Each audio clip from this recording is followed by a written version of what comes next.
Hello everyone, and welcome back to another episode of Spine-Chilling Tales. Tonight, we're diving into a collection of eerie and unsettling stories that are sure to captivate your imagination.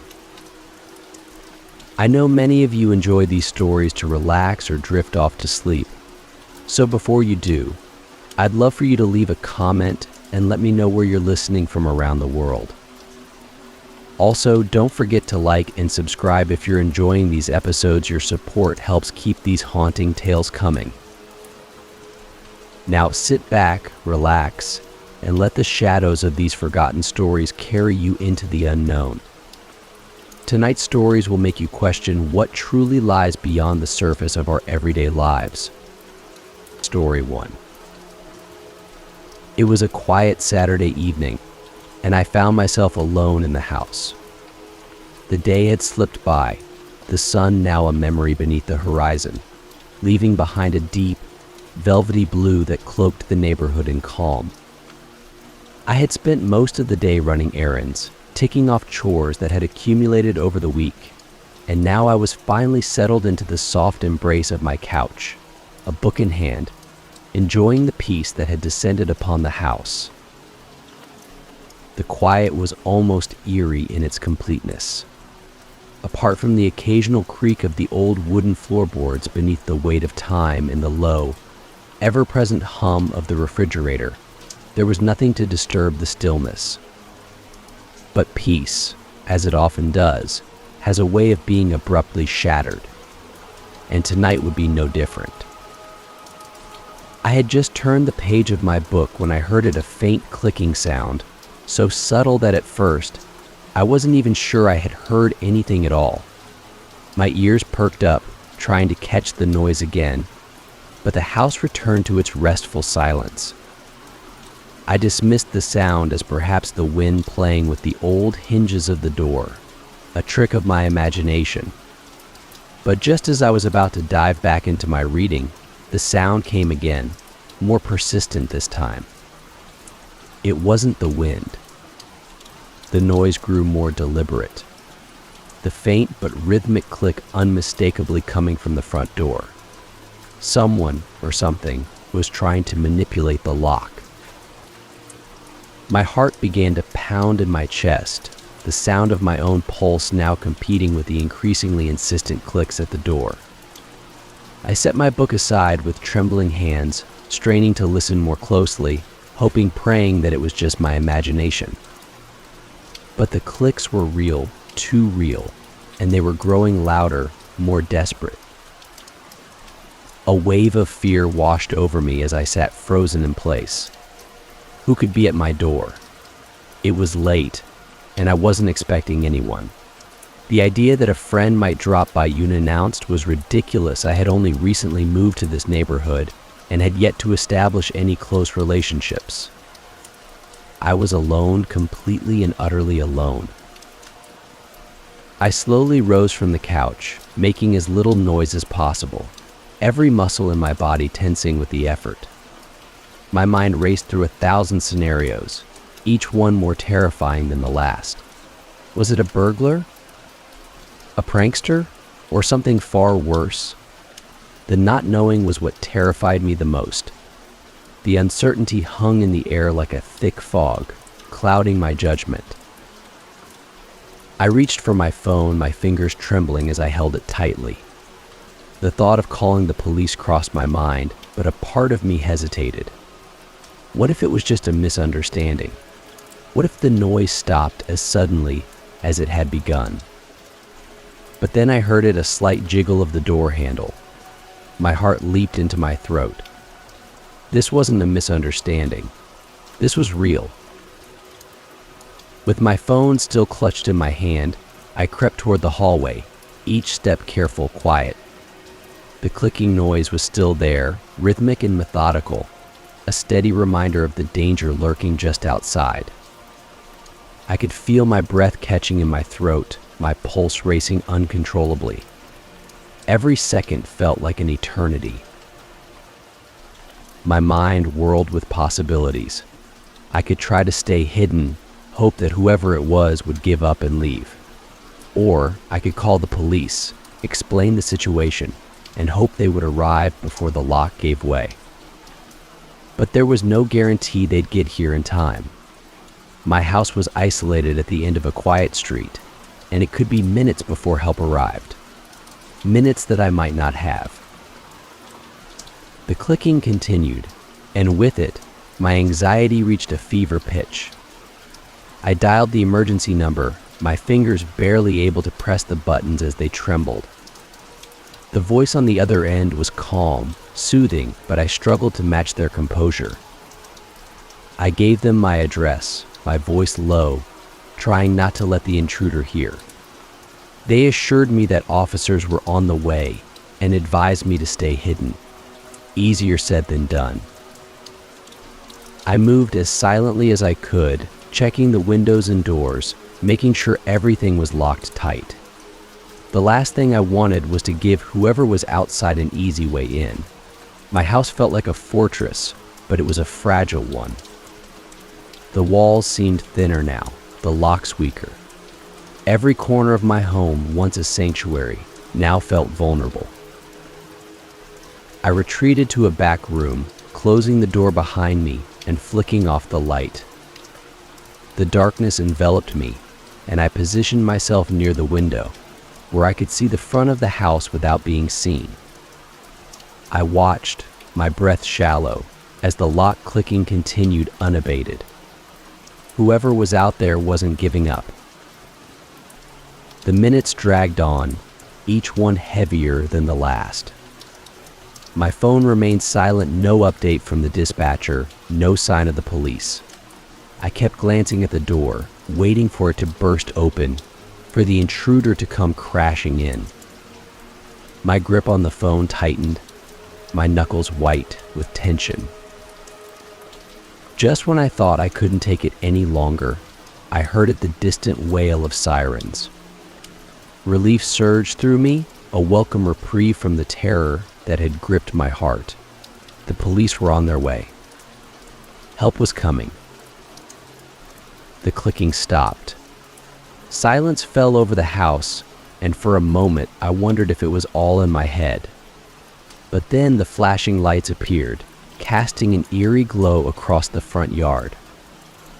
I could see the police car pull up to the curb, 2 officers stepping out, their flashlights cutting through the darkness like beacons of hope.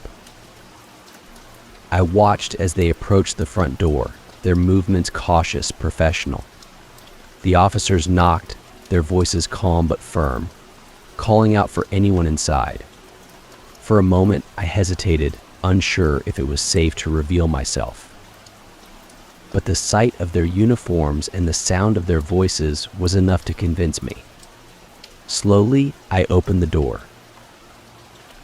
"Are you all right?" one of the officers asked, his tone reassuring but laced with urgency. I nodded, my voice barely a whisper as I recounted what had happened. The clicking, the door handle, the fear that had gripped me. The officers listened carefully, their eyes scanning the surroundings as they took in every detail. They conducted a thorough search of the property, their flashlights sweeping across the lawn, the driveway, the shadowed corners where an intruder might hide. But there was no sign of anyone, no footprints, no forced entry, nothing to suggest that anyone had been there at all. The officers assured me that they would patrol the area, keep an eye out for any suspicious activity. They gave me a few tips on securing my home, suggesting I install better locks and perhaps a security system. Their words were meant to comfort, but the lingering fear in my chest was hard to shake. With the police gone, the immediate threat seemed to dissipate, but the sense of vulnerability remained. Someone had been at my door, trying to get in, and that knowledge left me feeling exposed. The walls of my home no longer felt like a safe haven. They felt like barriers, fragile ones, between me and the unknown dangers that lurked outside. That night, I didn't sleep. I couldn't. Every creak of the floorboards, every gust of wind against the windows sent a fresh wave of fear coursing through me. The clicking noise that had once been a distant, abstract threat was now a haunting memory, a reminder of how quickly safety could be shattered. The next day, I took the police's advice to heart. New locks, a security system, everything I could do to fortify my home against the possibility of another intruder. I checked every window, every door, making sure they were all secure. My home, once a place of peace and relaxation, had become something else, a fortress I had to defend. The incident had changed me. I was more vigilant now, more aware of the dangers that lurked in the shadows. The sense of safety I had once taken for granted was gone, replaced by a constant state of alertness. Even in the quiet moments, when the house was still and the world outside seemed calm, I couldn't shake the feeling that something or someone was watching. The experience had taught me a valuable lesson: safety is not something to be taken for granted. It is something that must be actively maintained, guarded, and protected. And while the immediate threat had passed, the memory of that night, the sound of the clicking, the fear that had gripped me would stay with me, a constant reminder of how quickly everything can change. Story 2. It was one of those crisp autumn evenings when the city streets shimmered under the glow of streetlights, casting long shadows that seemed to play tricks on the mind. I had stayed late at the office, finishing up a project that had consumed most of my time and energy over the past few weeks. The sense of accomplishment was satisfying, but the late hour meant I had to make my way home under the veil of darkness. The streets, normally bustling with life, were quieter than usual, with only a few people scattered here and there. As I stepped out of the office building, the cool air brushed against my skin, reminding me that winter was just around the corner. I wrapped my scarf tighter around my neck, pulling my coat closer as I began my walk home. The familiar route gave me a sense of comfort, and despite the late hour, the routine of my footsteps echoed steadily against the pavement, offering me a strange sort of companionship. The occasional car passed by, its headlights momentarily illuminating the deserted street before disappearing into the distance, leaving behind the faint hum of the city. It was peaceful, in a way. The solitude was a welcome change from the chaos of the workday.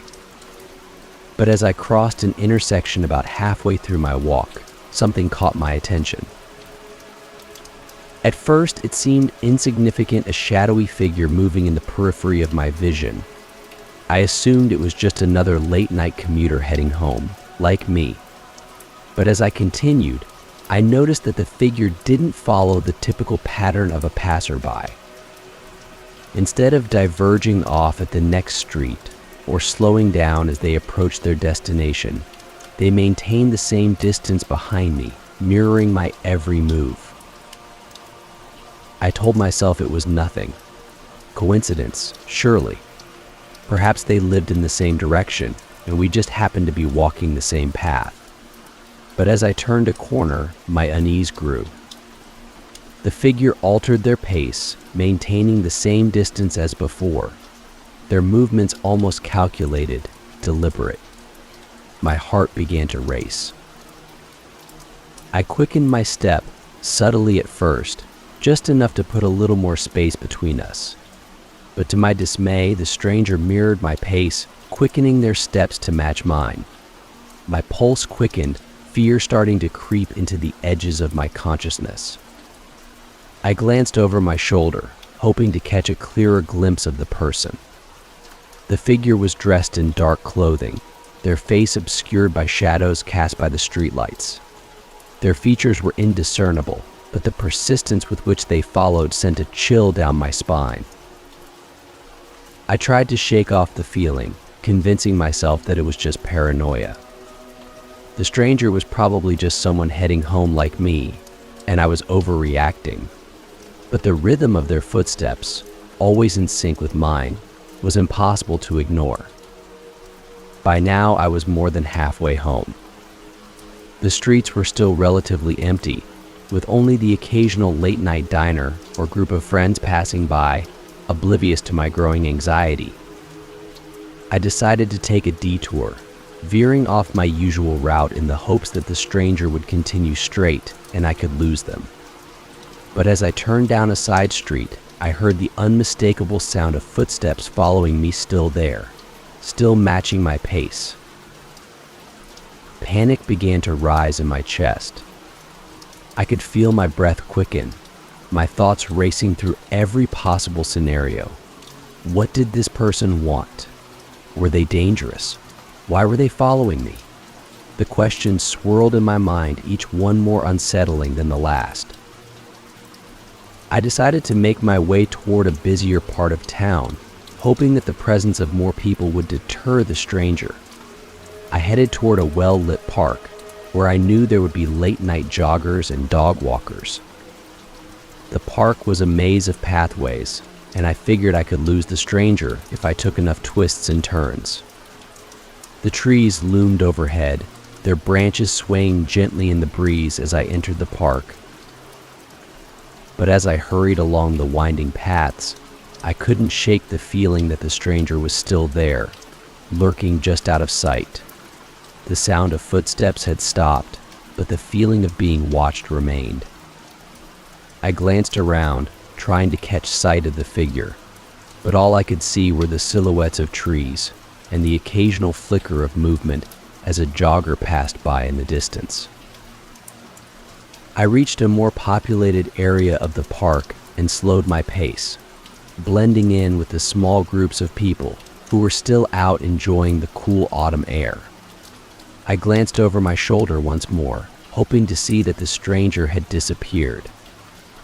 But to my dismay, I spotted the figure again, lingering at the edge of the park, just beyond the reach of the streetlights. They weren't following me as closely now, but they were still there, watching. A surge of fear shot through me. I couldn't go home, not with this person still tailing me. The thought of leading them to my front door was terrifying. Instead, I made my way toward a nearby convenience store, a small but brightly lit shop that stayed open late. I ducked inside, my breath coming in short, shallow bursts as I pretended to browse the shelves. The cashier gave me a curious glance, sensing my unease, but I couldn't bring myself to explain what was happening. I glanced toward the door every few seconds, expecting to see the stranger appear at any moment. Minutes passed, and finally I saw them. The figure passed by the store's window, their gaze lingering on the shop for just a moment before continuing down the street. A wave of relief washed over me. I stayed in the store for a few more minutes, allowing myself to calm down before making my way back outside. The street was quiet again, the stranger seemingly gone. I took a deep breath and resumed my walk, this time taking a different route to ensure that I wasn't being followed. As I neared my apartment, the familiar sight of home gave me a sense of security. I checked my surroundings carefully before stepping inside, locking the door behind me as soon as I was inside.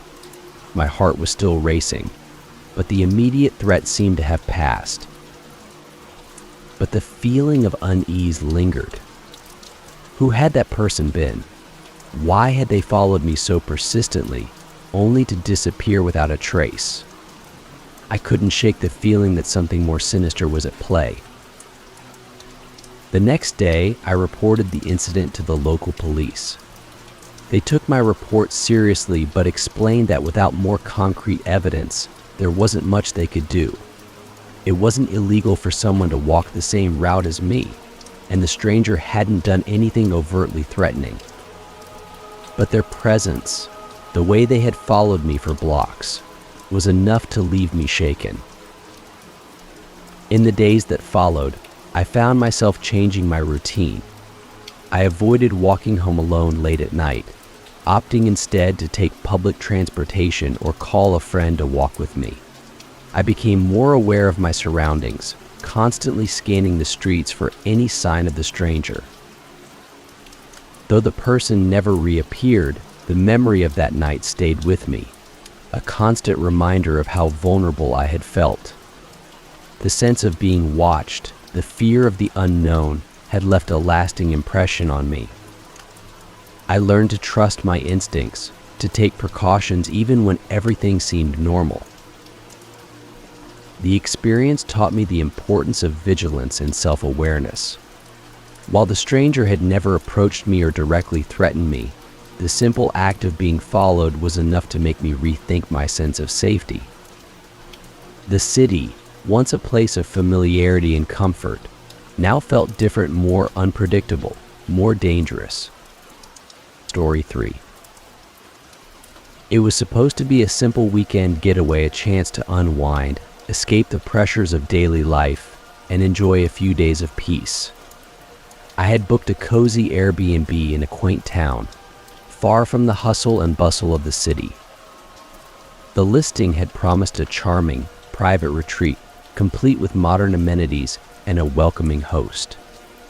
It seemed perfect. When I arrived, the house was exactly as described. It was charming, well-maintained, and impeccably clean. The host greeted me warmly at the door, showing me around the property with pride. They pointed out where everything was, explained how to use the appliances, and then left me to settle in. I was looking forward to a quiet, relaxing weekend, away from the noise and stress of my daily life. That first night was peaceful. I slept soundly, wrapped in the soft comfort of the bed, lulled into rest by the absolute silence of the countryside. When I woke the next morning, the sun was shining through the windows, and the birds were singing in the trees outside. I felt completely at ease. After a leisurely breakfast, I decided to explore the surrounding area. But before I ventured out, I took a moment to give the place a once-over. It was a habit of mine, something I always did when staying somewhere new. I liked to check everything, make sure it was all in order. As I moved from room to room, everything seemed perfect until I noticed something odd in the living room. Tucked behind a lamp, partially obscured by a piece of furniture, was a small, inconspicuous device. It was so well hidden that if I hadn't been looking closely, I might have missed it. At first glance, it appeared to be some kind of smart home gadget, maybe part of a security system. But something about it didn't sit right with me. It wasn't like any device I had seen before. I crouched down to get a better look, and that's when I noticed the tiny lens embedded in the device. My stomach dropped. It was a camera, a hidden camera, aimed directly at the center of the living room. My heart raced as I reached out to touch it, my fingers trembling. I inspected the device more closely, and sure enough, there was a small, barely visible LED light blinking intermittently. The camera was on. Someone had been watching. Panic surged through me. The idea that my privacy had been invaded in what was supposed to be a private, relaxing space was horrifying. I stood there for a moment, paralyzed by the realization that I had been watched possibly from the moment I had walked through the door. Who had put the camera there? The host? A previous guest? The questions swirled in my mind, each one more unsettling than the last. I quickly snapped out of my daze and began searching the rest of the house, tearing through every room, every nook and cranny, looking for more hidden cameras. My search revealed nothing else, but the presence of that single camera was enough to send my mind reeling. I took out my phone and immediately called the host. My voice was shaking as I explained what I had found. The host sounded just as shocked as I was, their tone full of concern and disbelief. They assured me that they would come over immediately to retrieve the device and investigate what had happened. But their assurances did little to ease my discomfort. I couldn't shake the feeling of being watched, of my privacy being violated. Even with the host on the way, I felt exposed, vulnerable. The thought of staying another minute in that house made my skin crawl. I decided to document the camera, taking photos of its location and noting the details in case I needed them later. Then, while waiting for the host to arrive, I contacted Airbnb's customer service to report the incident. The representative I spoke to was empathetic and promised to escalate the issue, assuring me that they took privacy violations very seriously. After what felt like an eternity, the host finally arrived. They were apologetic, expressing their horror at the discovery. They insisted that they had no knowledge of the camera and suggested that it must have been left behind by a previous guest. They retrieved the device and promised to investigate further, but their words did little to comfort me. I couldn't shake the feeling that something wasn't right. Despite the host's explanations, I remained skeptical. How could they not have noticed a camera in their own home? And if it truly had been left behind by a previous guest, why hadn't the host done a thorough check before allowing anyone else to stay? The more I thought about it, the more uneasy I felt. That night, I couldn't sleep. Every sound, every creak of the floorboards made me jump. My mind kept replaying the events of the day, and I couldn't shake the feeling that someone might still be watching. I lay awake in the darkness, staring at the ceiling, wondering if there were more cameras hidden somewhere I hadn't found. The next morning, I packed my bags and left the Airbnb without saying another word to the host. I didn't care about the refund or the investigation anymore. I just wanted to leave that place behind and forget it ever happened. In the days that followed, Airbnb reached out to me several times to update me on the investigation. They assured me that they were taking the matter seriously and would ensure that such incidents were prevented in the future. They offered me a full refund and extended their apologies for what had happened. But the damage was already done. The experience had left me shaken, and the sense of violation was something I couldn't easily forget. The thought that someone had been watching me in what was supposed to be a safe, private space haunted me for weeks. I became hyper-aware of my surroundings, always checking for hidden cameras whenever I stayed in a hotel or rented a property. I installed security measures in my own home, and I took extra precautions to protect my privacy. The incident had changed the way I viewed my personal space, and I could never truly relax in a vacation rental again. Airbnb assured me that they had taken steps to prevent similar incidents from happening in the future. They promised to review their privacy and security policies and to ensure that hosts were more thoroughly vetted. But despite their efforts, the experience had left a lasting mark on me. The hidden camera had shattered my sense of security. The house, which had seemed so charming and inviting when I first arrived, had become a place of fear and discomfort. The trust I had once placed in vacation rentals was gone, replaced by a lingering paranoia that followed me wherever I went. The host had tried to make things right, but their explanations felt hollow. Whether they were truly unaware of the camera or complicit in its presence, I would never know. All I knew was that my privacy had been invaded, and that violation was something I couldn't simply brush off. As time passed, the immediate fear and anxiety began to fade, but the memory of that weekend lingered. It served as a reminder that even in places where we feel safe, we must remain vigilant. The world is full of hidden dangers, and the comfort of our surroundings can be deceiving. I continued to travel, but with a new sense of caution. Every hotel room, every rental property was thoroughly inspected before I allowed myself to relax. The hidden camera had taught me a valuable lesson about trust and privacy, one that I would never forget. Story 4. The house had been abandoned for years. Everyone in town knew about it, but no one ever talked about it, not in the open. Anyway, it stood at the edge of the town, half hidden by the trees that had grown wild around it, as though nature itself had tried to reclaim the place. I had passed by it countless times, always feeling a strange pull, a curiosity that I couldn't explain. But something about the house made people uneasy. Locals whispered about it, of course. There were rumors, stories about the family that had once lived there, but none of them seemed to know for sure what had happened. Some said it was haunted. Others claimed it was cursed.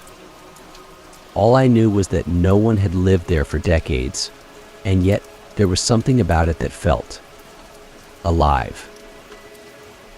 The opportunity to explore the house came one evening during a gathering with friends.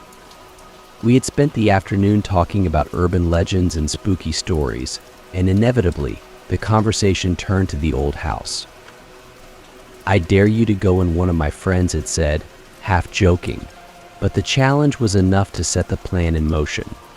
We were young, reckless, and eager to prove we weren't scared of anything, not even the house that everyone else avoided.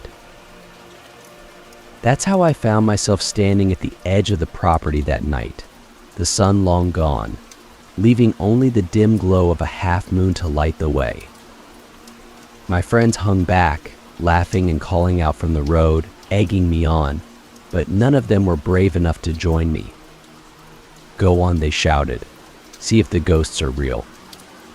I wasn't so sure about the ghosts, but there was a chill in the air that made the hair on the back of my neck stand up. The house loomed before me, its broken windows like empty eyes, watching as I approached. The front door hung slightly ajar, as though inviting me in or daring me to step closer. With a deep breath, I pushed the door open, its hinges groaning in protest. The sound echoed through the empty halls, bouncing off the walls in a way that made the house feel even larger than it was. I stepped inside, the wooden floor creaking beneath my weight. The air was thick with dust, and the faint scent of decay lingered in the corners of the room. It was darker than it should have been. The moonlight barely penetrated the house, leaving long shadows that stretched across the floor like fingers reaching out from the darkness. I pulled out my phone, using the weak beam of its flashlight to guide me as I moved deeper into the house. The place was eerily quiet. No birds, no wind, not even the sound of my friends outside.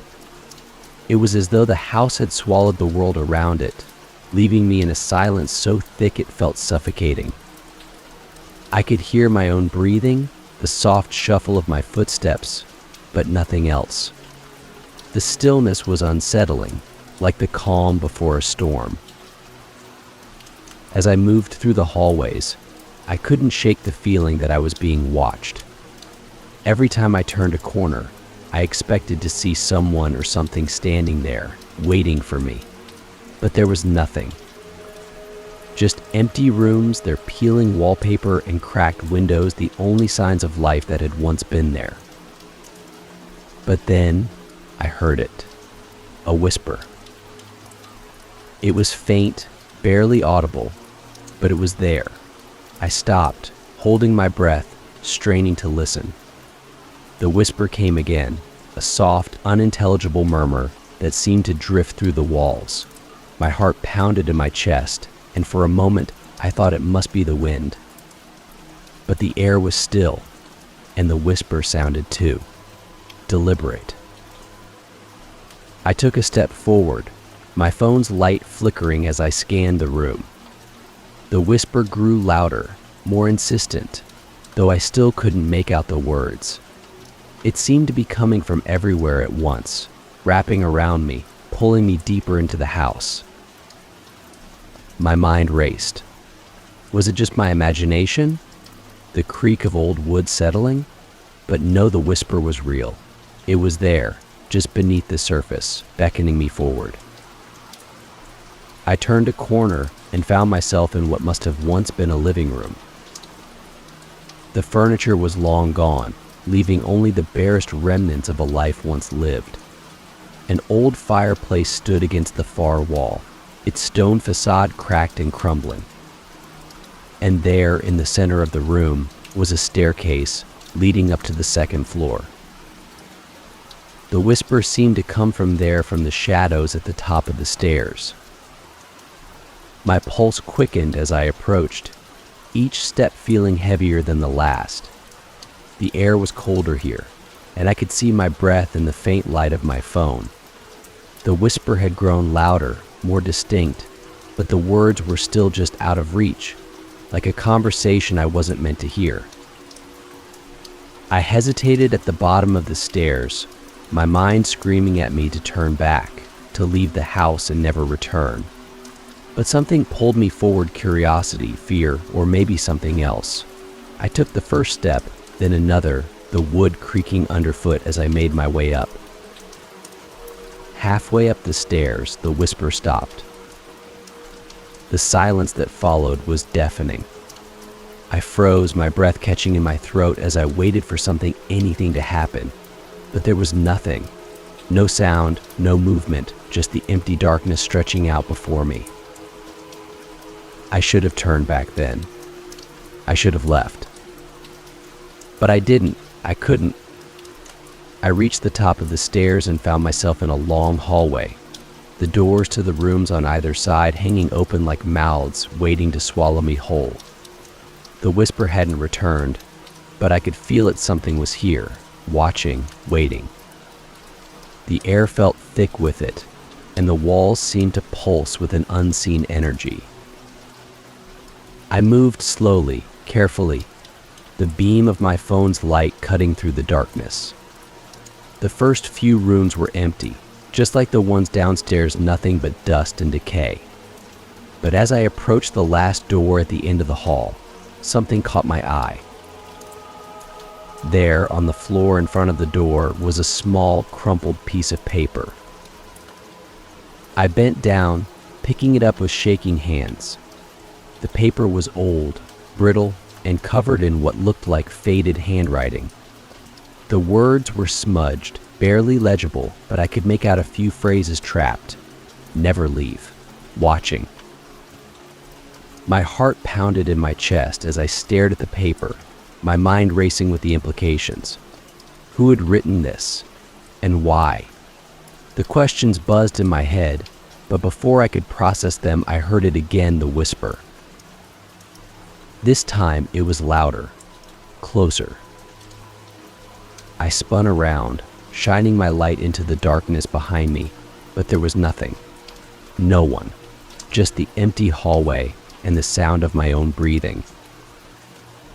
I turned back to the door in front of me, the whisper still echoing in my ears. Slowly, I reached for the doorknob, my hand trembling as I turned it.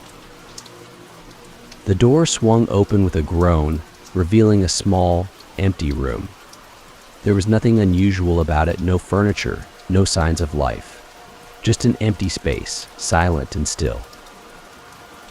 But the whisper was louder now, filling the room, swirling around me like a cold breeze. I could feel it pressing in on me, pulling at the edges of my mind, and for a moment, I thought I understood the words. Leave. Eve? Without thinking, I turned and ran. I didn't stop until I was out of the house, the front door slamming shut behind me as I stumbled back onto the road where my friends were waiting. They laughed, teasing me for being scared, but I couldn't shake the feeling that I had come too close to something I wasn't meant to find. Story 5. It was late, and the city streets were bathed in the soft, flickering glow of streetlights as my shift as a taxi driver neared its end.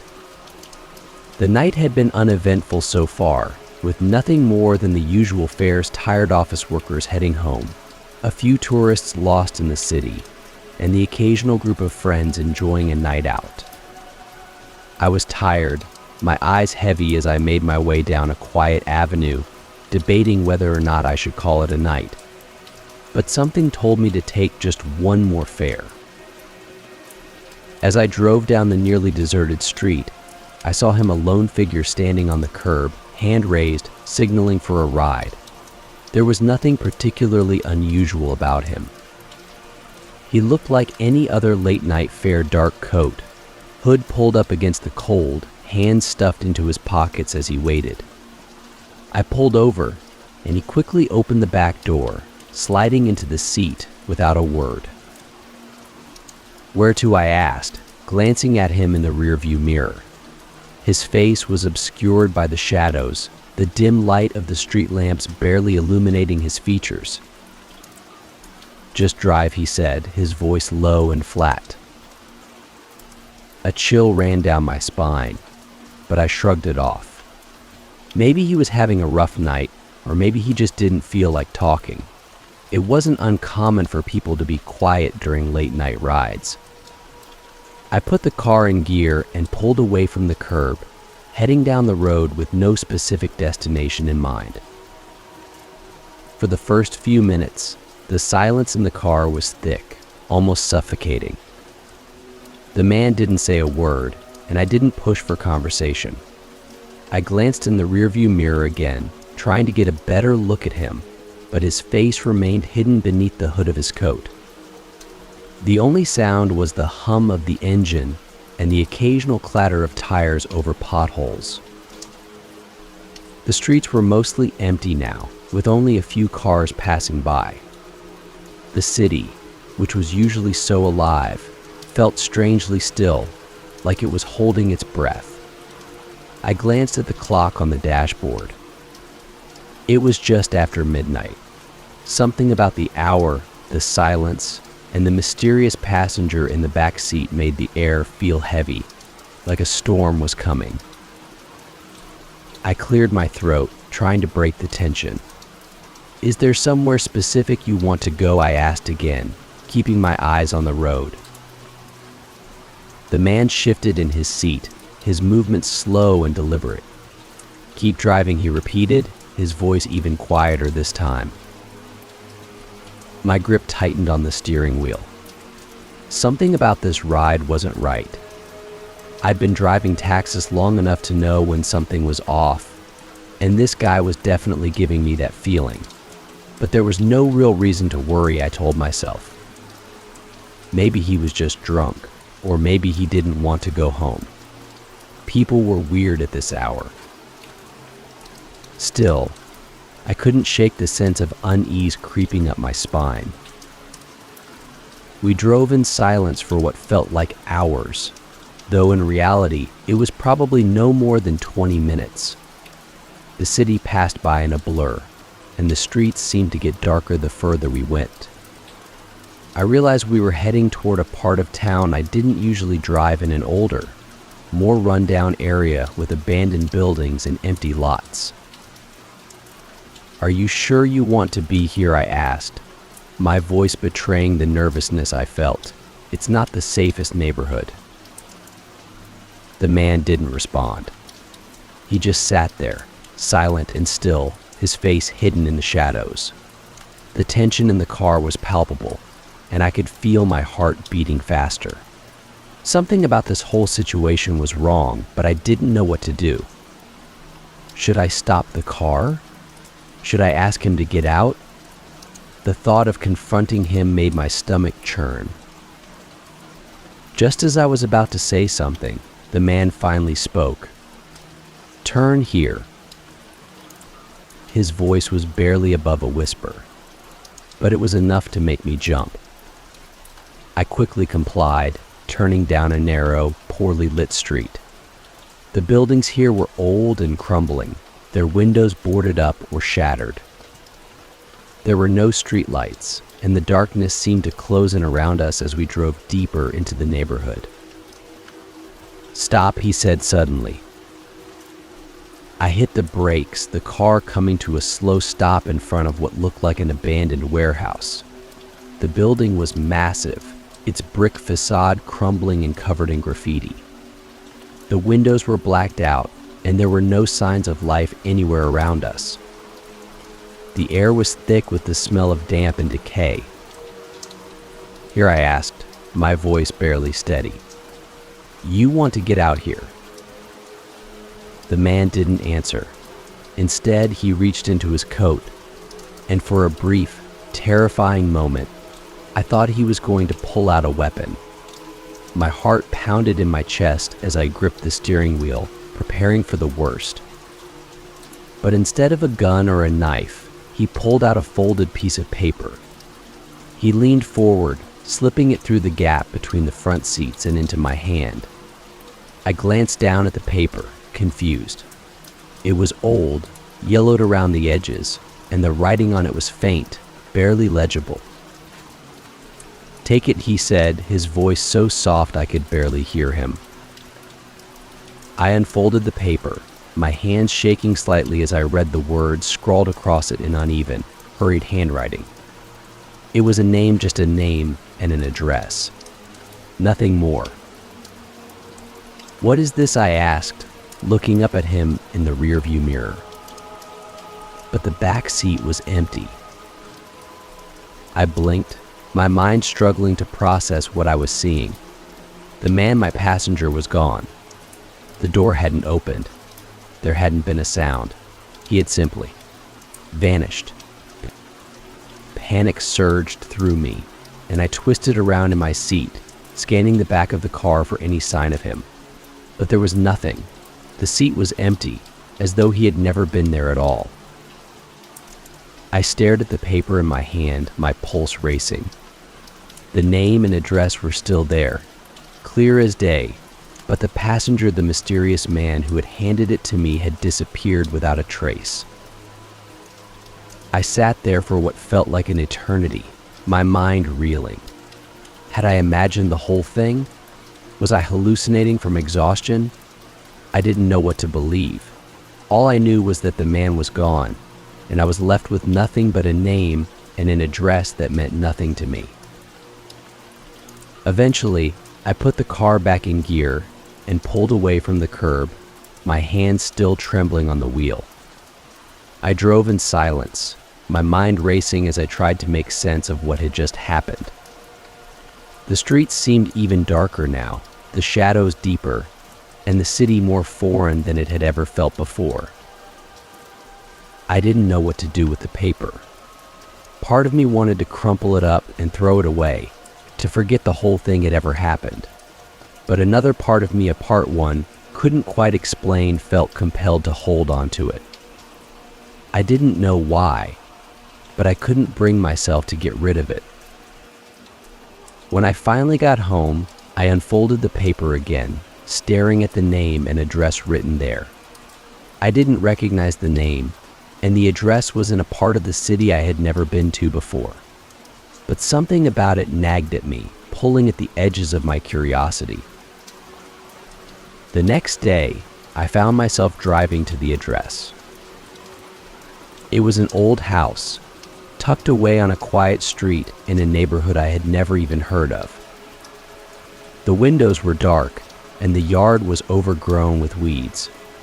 It looked like no one had lived there for years.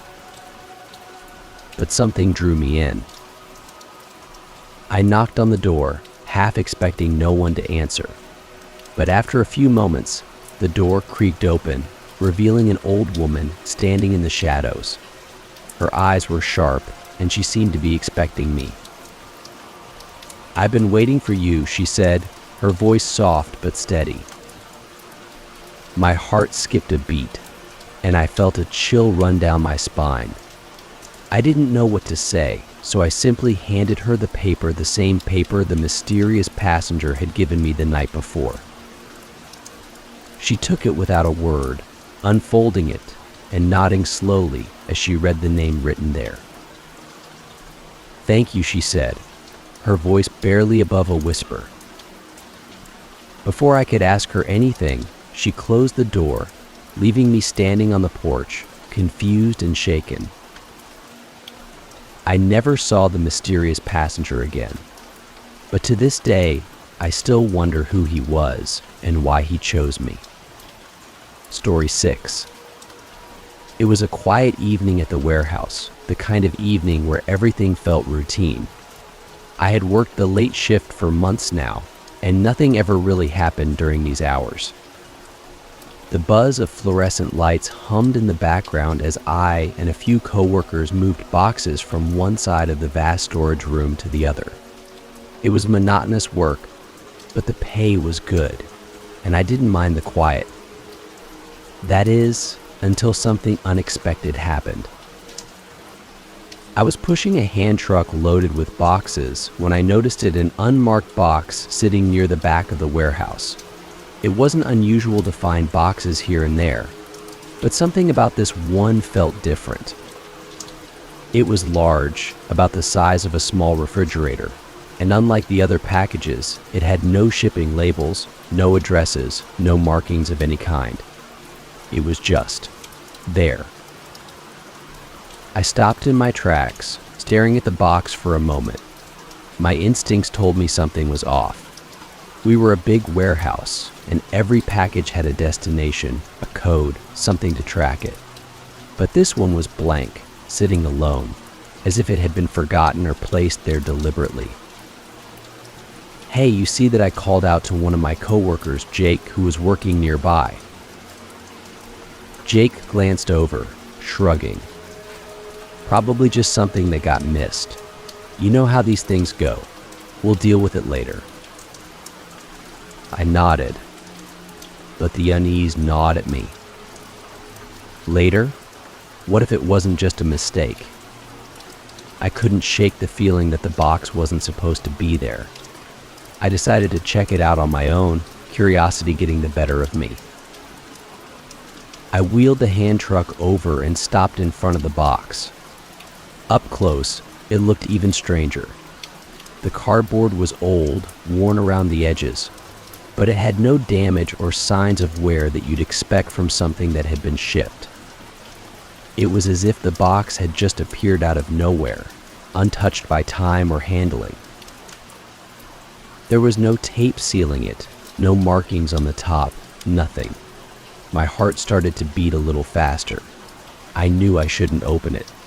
Company policy was clear unmarked packages were to be reported, not tampered with. But there was something about this box, something that seemed to call to me. Before I could stop myself, I grabbed a box cutter from my pocket and carefully sliced along the top, peeling back the cardboard flaps. Inside, there was nothing but darkness. I frowned, confused. I reached in, feeling around, but my fingers brushed against something cold and metallic. What the? I pulled my hand back, gripping the object I had found. It was a small metal cylinder, smooth and cool to the touch.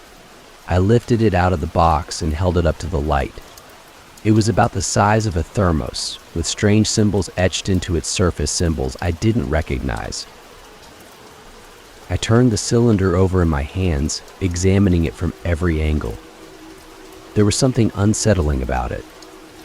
The symbols seemed to twist and shift in the light, almost as if they were alive. I shook my head, trying to shake off the weird feeling creeping up my spine.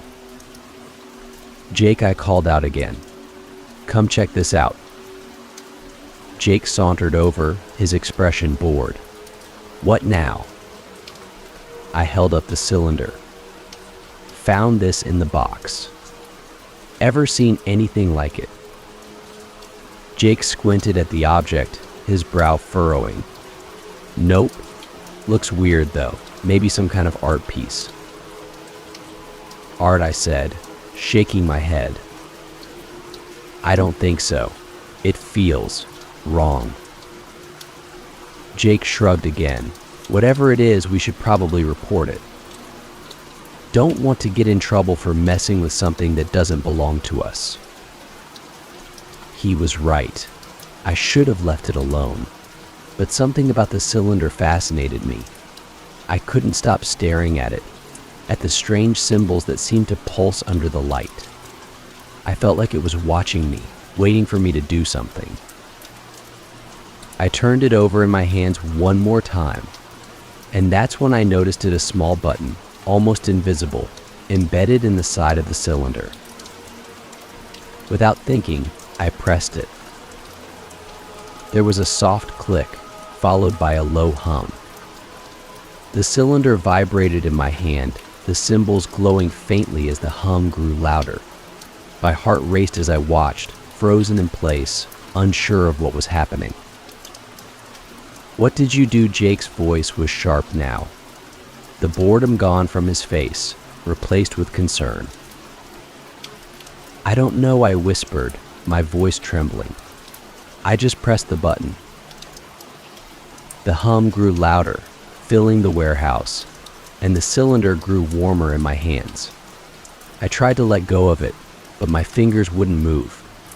It was as if the cylinder was stuck to my skin, as if it was drawing something from me.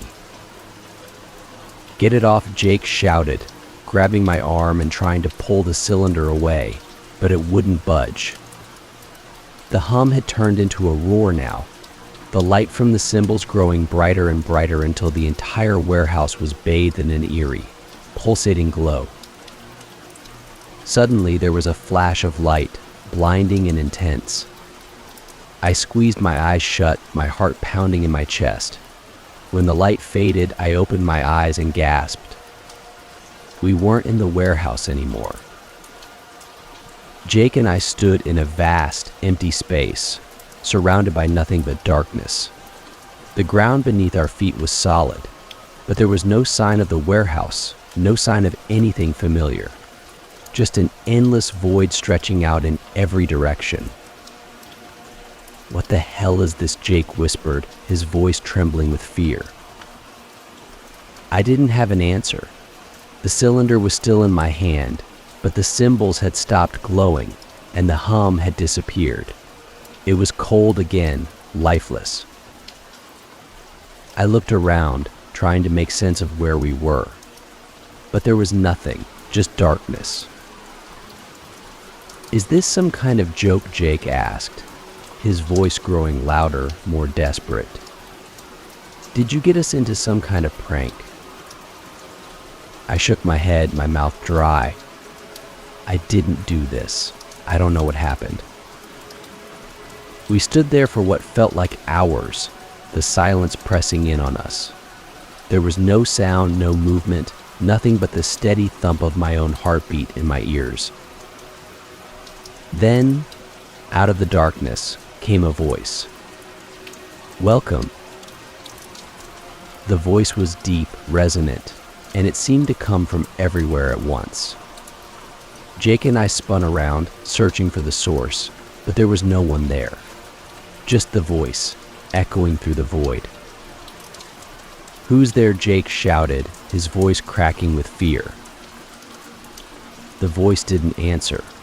Instead, a figure appeared in front of us, materializing out of the darkness. It was tall, impossibly tall, and cloaked in shadows.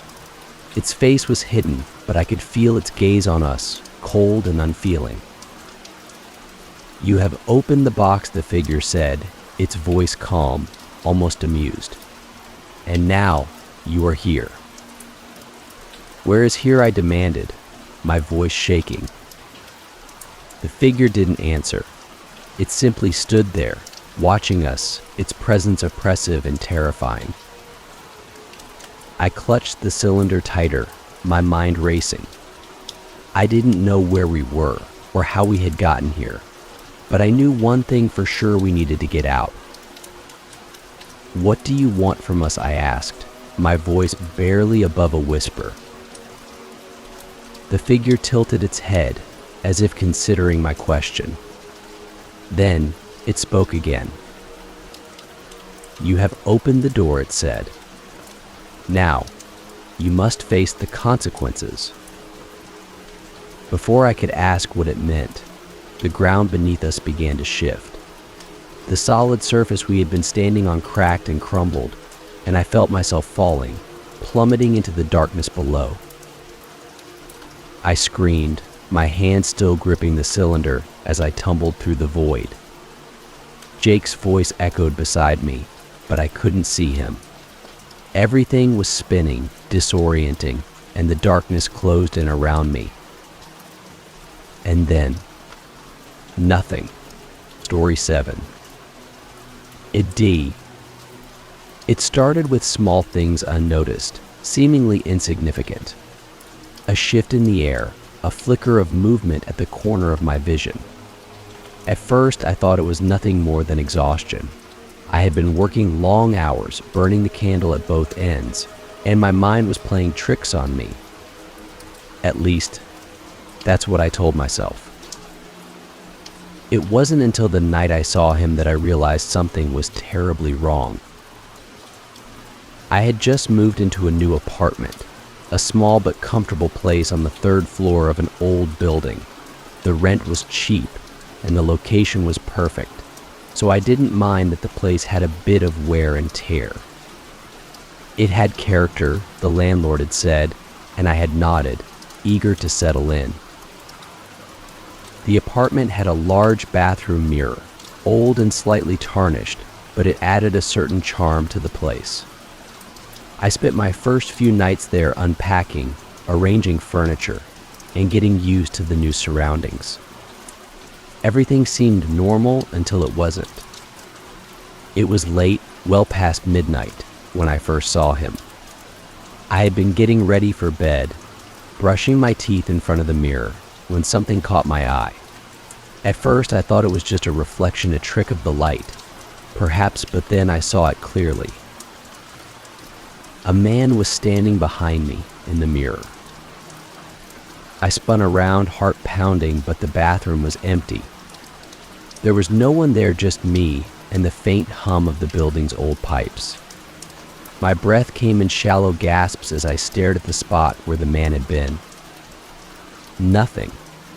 I turned back to the mirror, half expecting him to still be there, but there was only my reflection, pale and shaken. I tried to laugh it off, convincing myself that I was overtired, that I had imagined the whole thing. But the image of the man, tall, shadowy, with piercing eyes, stayed with me. I couldn't shake the feeling that he had been real, that I hadn't imagined it. For the next few days, I avoided the mirror as much as possible. I brushed my teeth quickly, keeping my eyes down, refusing to look at my reflection for more than a second. But no matter how hard I tried to ignore it, the feeling of being watched lingered. Then, one night, it happened again. I was standing in the bathroom, washing my hands, when I caught sight of movement in the mirror. My heart leaped into my throat as I looked up, and there he was, the man, standing just behind me, his eyes fixed on mine. This time, I didn't turn around. I couldn't. I was frozen in place, my eyes locked on his. He didn't move, didn't speak, just stood there, staring. His face was pale, almost ghostly, with deep-set eyes that seemed to bore into me. There was something wrong about him, something unnatural, but I couldn't place what it was. I blinked, and he was gone. My hands were trembling as I backed away from the mirror, my mind racing. What was happening? Who was this man, and why could I only see him in the mirror? Over the next few days, I became obsessed with the mirror. I tried to rationalize it, telling myself that it was just stress, that I was overworked, that there was no way it could be real. But deep down, I knew that something was very wrong. I started spending more time in front of the mirror, watching, waiting. Sometimes I would see him out of the corner of my eye, a fleeting glimpse of his figure, standing behind me. Other times he wouldn't appear at all. But every time I looked into the mirror, I felt his presence, like a shadow just beyond my reach. One night, I decided to confront him. It was late, and the apartment was dark, the only light coming from the street lamps outside. I stood in front of the mirror, staring at my own reflection, waiting.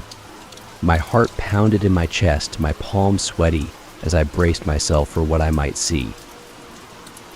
For a long time, there was nothing. Just my own reflection, tired and pale, staring back at me. But then, slowly, he appeared. He materialized behind me, just as he had before, his face pale and his eyes dark. But this time, something was different. He wasn't just staring, he was smiling. A chill ran down my spine as I realized that he was looking directly at me. Not through me, not like a reflection, but as if he could see me, really see me. His smile widened, a slow, unsettling grin that made my stomach twist. "Who are you?" I whispered, my voice trembling. The man didn't respond. He just stood there, his eyes gleaming with a strange, dark amusement. I took a step closer to the mirror, my breath catching in my throat. "What do you want?" Still, the man said nothing. But as I stared at him, something changed. His reflection began to shift, to warp, like a ripple in the surface of the glass. His features twisted, becoming distorted, unnatural. His eyes darkened until they were nothing but black voids, and his smile stretched unnaturally wide. My pulse raced as I stepped back, fear gripping me. This wasn't possible. It couldn't be real. But no matter how much I tried to convince myself, I knew it was. I could feel it. The man's reflection continued to warp, the edges of his face blurring as if he were melting into the glass. And then, to my horror, he reached out. His hand pressed against the inside of the mirror, his fingers long and thin, pressing against the glass as if trying to break through. I stumbled backward, my breath coming in ragged gasps. The glass rippled under his touch, like water, and for a moment, I thought he was going to step out of the mirror and into the room. But just as suddenly as it had begun, it stopped. The man vanished, his hand disappearing into the glass as the mirror returned to its normal, solid state. I stood there, shaking, unable to move, my mind reeling from what I had just witnessed. I didn't sleep that night. I couldn't. Every time I closed my eyes, I saw his face, his dark, twisted smile, his hand reaching out from the mirror. The next morning, I covered the mirror with a sheet, determined never to look at it again. But the damage was done. I knew he was still there, watching, waiting. I could feel his presence every time I walked past the bathroom, every time I closed my eyes. The man in the mirror was still with me, and I had no idea how to make him go away. I considered leaving the apartment, breaking my lease, and finding somewhere else to live. But deep down, I knew it wouldn't matter. The man wasn't bound to the mirror. He was bound to me. Story 8. The house had been in my family for generations, passed down from one relative to the next. It was a sprawling, old Victorian with creaky floorboards and rooms that seemed to go on forever. As a child, I had spent countless summers running through its halls, playing hide and seek with my cousins, and getting lost in its many nooks and crannies. But there was always one room we were forbidden to enter, the locked room. It was on the 3rd floor, tucked away at the end of a narrow hallway.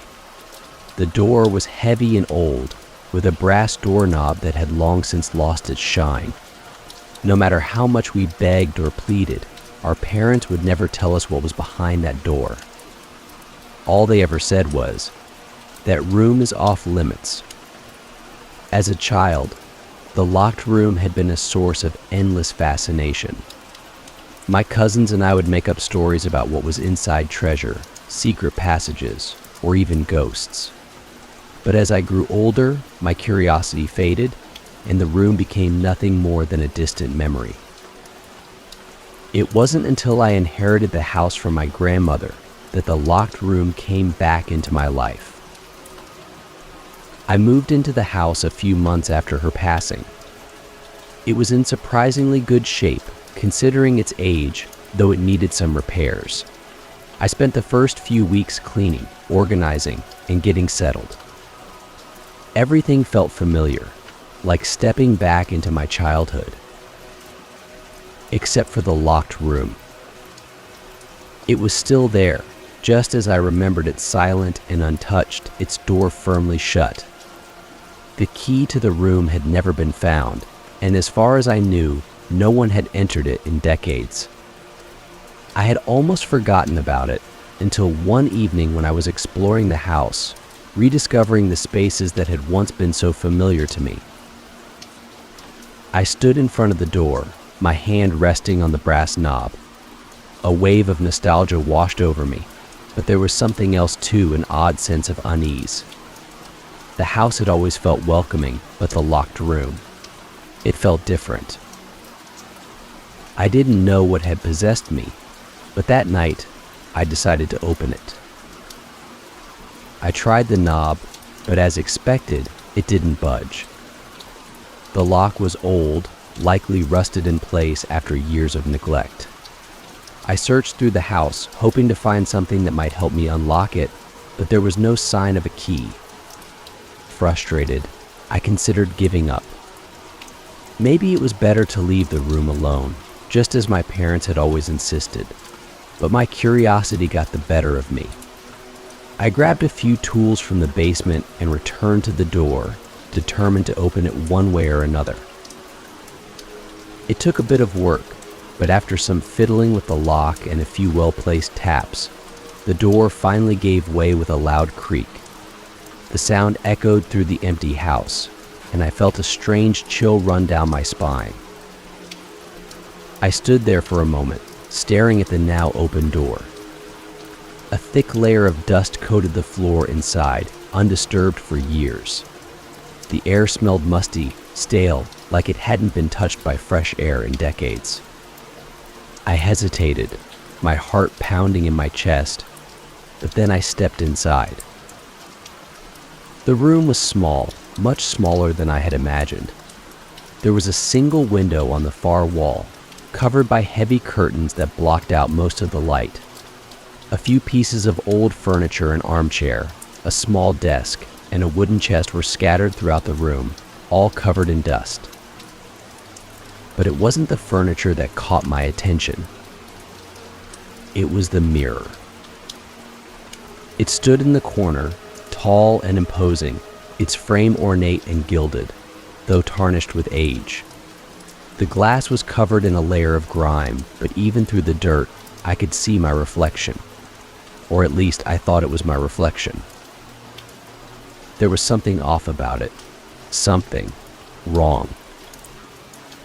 I moved closer, squinting as I tried to get a better look. My reflection was there, but it didn't move in sync with me. When I raised my hand, the reflection didn't follow. When I tilted my head, it stayed still. A cold wave of fear washed over me. I stared at the mirror, my heart racing. My reflection was smiling, but I wasn't.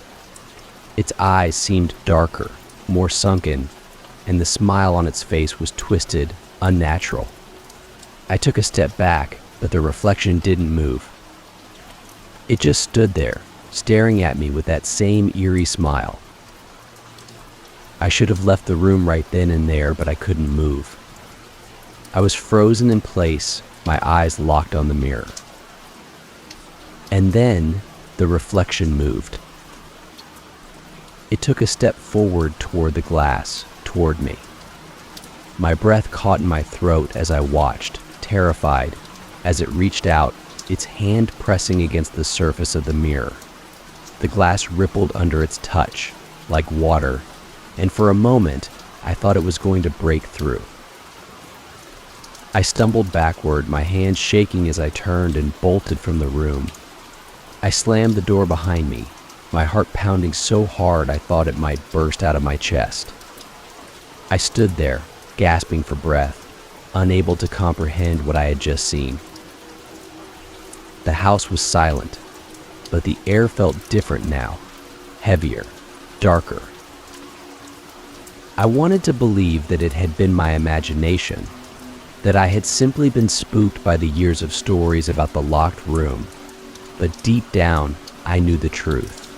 Something was in that room, something that had been waiting for years, and now that I had opened the door, it was awake.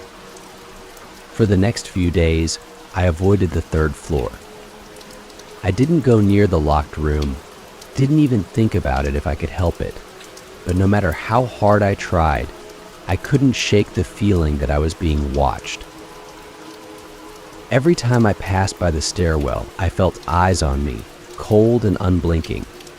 At night, I could hear faint noises coming from the third floor, soft creaks, whispers that I couldn't quite make out.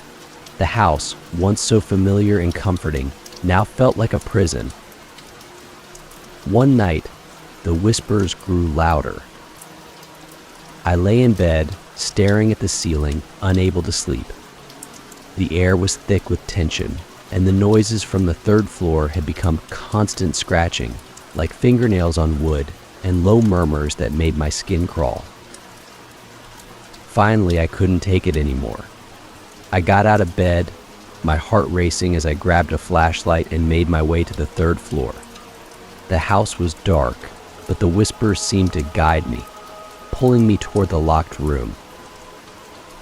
When I reached the door, I hesitated. The fear that had been gnawing at me for days was overwhelming, but I knew I couldn't ignore it any longer. Slowly, I reached for the doorknob and opened the door. The room was just as I had left it, silent and still. The furniture was untouched, and the mirror stood in the corner, its surface dark and foreboding. But the whispers were louder now, filling the room, echoing in my head. I stepped inside, my flashlight shaking in my hand, and approached the mirror. The reflection was there again, smiling. But this time, it wasn't just smiling. It was waiting. And before I could react, it reached out, and this time, the glass shattered. Story 9. I had always loved exploring. Whether it was hiking through forests, wandering down city alleyways, or climbing old, forgotten structures, I thrived on the thrill of discovering places hidden from the everyday world. So, when I stumbled upon the old train yard at the edge of town, it was like finding a treasure trove. The place had been abandoned for years, the tracks rusted and overgrown with weeds. The station itself was little more than a crumbling ruin, with broken windows and graffiti-covered walls. Most people avoided it, calling it a waste of space, a relic of a time long gone. But to me, it was a challenge and adventure waiting to happen. One afternoon, I decided to venture deeper into the yard, further than I'd ever gone before. I had heard rumors about a tunnel that ran beneath the train yard, a secret passage that had been sealed off decades ago when the station was still in use. Some said it had been part of an underground railway system, others claimed it was an old maintenance tunnel, but no one seemed to know for sure. I had to find it. The sun was setting by the time I reached the far end of the yard, where the tracks disappeared into a tangle of overgrowth.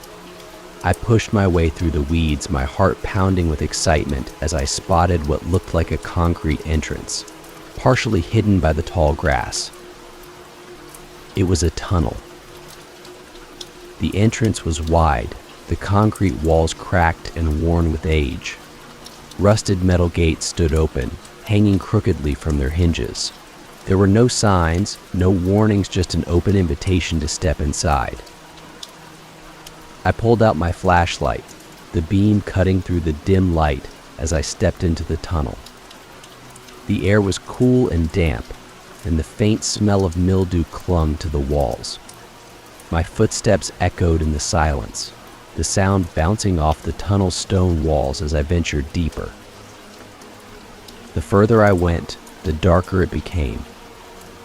The tunnel curved slightly, blocking out what little light was left from the entrance, and soon I was completely enveloped in darkness, save for the small circle of light from my flashlight. I wasn't scared, not yet. I had explored places like this before, and I knew how to keep my cool. But there was something about this tunnel, something about the way the darkness seemed to press in on me, that felt wrong. As I moved deeper into the tunnel, I noticed strange markings on the walls. At first, I thought they were just graffiti random scrawls left behind by teenagers looking for a place to hang out. But the further I went, the more intricate the markings became.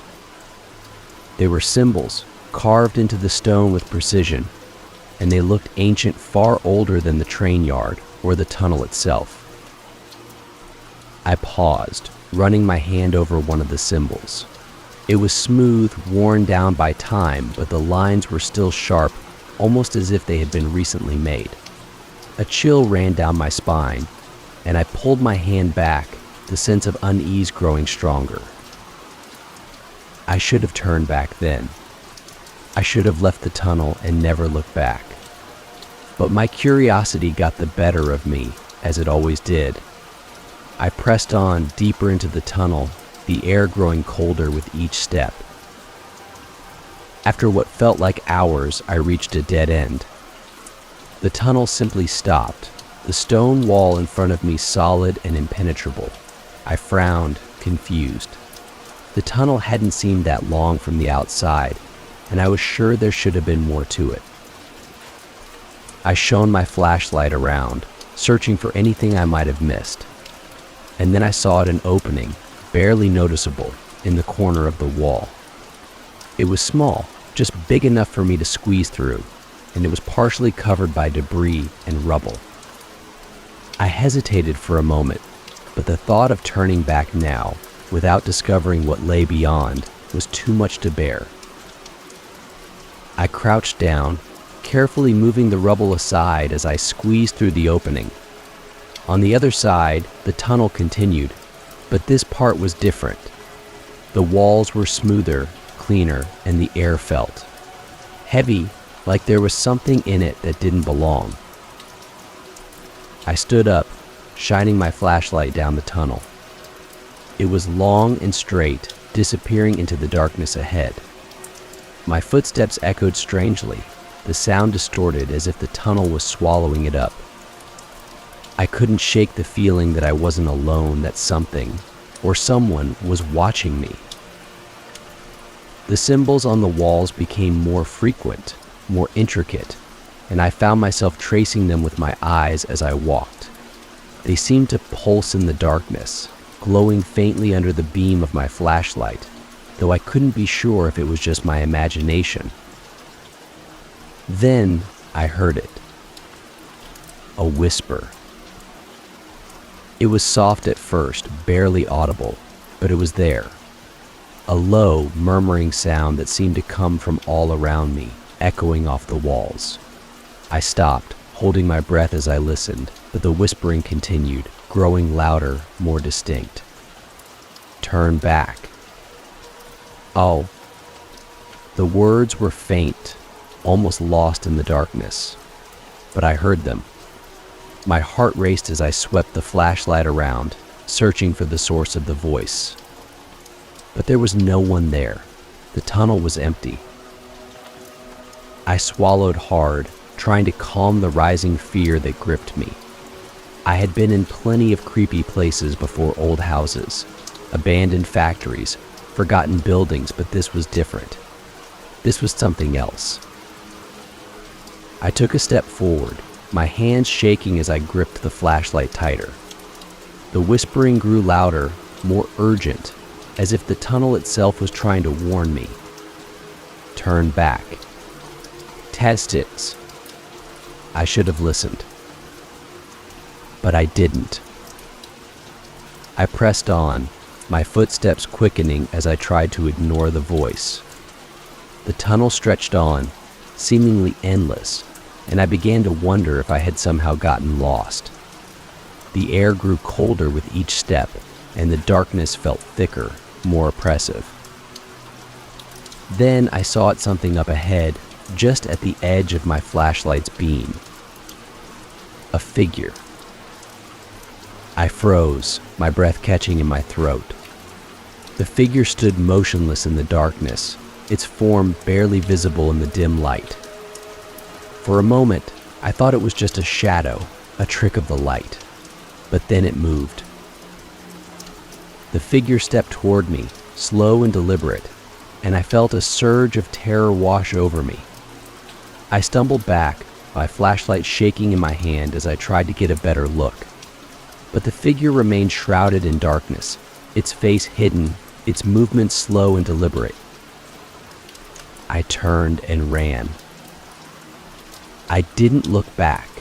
I didn't care what the figure was or why it was there. All I knew was that I had to get out of that tunnel, and fast. The whispering followed me as I ran, growing louder, more frantic. Turn back. Hey. My heart pounded in my chest as I raced through the tunnel, the walls closing in on me, the darkness pressing down. The opening I had crawled through was up ahead, just a few more steps. I dove through it, scrambling to my feet as I burst into the original part of the tunnel. The whispering stopped. I stood there, gasping for breath, my hands shaking as I tried to make sense of what had just happened. The tunnel was silent now, as if nothing had ever been there, but I knew what I had seen, what I had heard. I didn't waste any more time. I ran out of the tunnel, through the overgrown weeds, and didn't stop until I was back on the streets of the town. The train yard was quiet, the evening air cool and calm, but I couldn't shake the feeling that something was watching me from the shadows. I never went back to the tunnel after that. But sometimes, late at night, when the world is quiet and the darkness feels too thick, I can still hear the whispering. Story 10. The house had always felt strange to me. It wasn't anything obvious, no loud creaks in the night or unexplained cold spots. It was more subtle than that, like the way the shadows seemed to stretch just a little too far across the walls, or how the rooms never felt quite as warm as they should have. But it wasn't until I found the key that everything started to make sense. It had been my grandmother's house, passed down to me after her death. She had lived there for most of her life, and as a child, I spent countless summers exploring its many rooms and hallways. It was a large, old Victorian house, filled with antique furniture and knickknacks from generations past. It had always felt like a home to me, despite its oddities. When I inherited the house, I moved in without a second thought. At first, everything was fine. I busied myself with organizing, cleaning, and getting used to my new life there. But after a few weeks, I began to notice the feeling of being watched. It was subtle at first, just a flicker of unease in the back of my mind. But the longer I stayed in the house, the more pronounced it became. One evening, I decided to tackle the attic. It was the one part of the house I hadn't touched since moving in. The attic had always been off limits when my grandmother was alive, and even as an adult, I had avoided it, feeling an irrational sense of dread whenever I thought about going up there. But I couldn't ignore it forever. If I was going to live in the house, I needed to clean it out and see what my grandmother had stored up there all those years. Armed with a flashlight and a duster, I climbed the narrow staircase that led to the attic, the wooden steps creaking under my weight. The attic was exactly as I had imagined, dark, dusty, and filled with old furniture covered in sheets. The air was thick with the smell of mildew and age, and cobwebs hung in the corners, undisturbed for who knew how long. As I shone my flashlight around, I felt a chill crawl up my spine. There was something about the attic that felt wrong. I pushed the thought aside and started sorting through the boxes and furniture. Most of it was junk old clothes, broken toys, and bits of furniture that had seen better days. But then, I found something that caught my attention. It was a small, ornate wooden box, hidden under a pile of old blankets. The box was intricately carved, with delicate patterns that spiraled across its surface. It was beautiful, unlike anything I had ever seen in the house before. I picked it up, surprised at how heavy it was. I tried to open it, but it was locked. My heart raced as I stared at the box. There was no keyhole, no obvious way to open it, but something about it felt important, like it was meant to be found. I set the box aside, determined to figure out its secret. That night, I couldn't stop thinking about the box. I lay in bed, staring up at the ceiling, my mind racing with possibilities. What was inside? Why had my grandmother kept it locked away in the attic?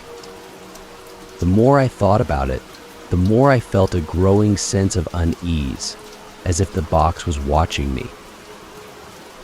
The next day, I returned to the attic, determined to find a way to open it. I searched through the piles of junk, hoping to find a key, but there was nothing. Frustrated, I almost gave up until I noticed something unusual. There was a loose floorboard near the corner of the attic, slightly raised as if someone had pried it up before. My heart skipped a beat as I knelt down, carefully lifting the board. Beneath it, nestled in the dust, was a small iron key.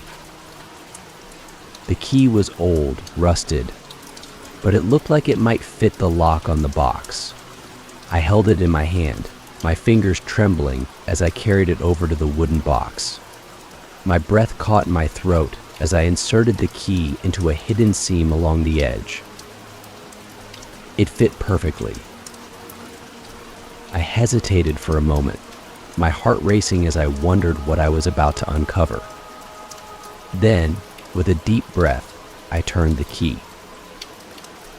The box clicked open with a soft, almost imperceptible sound.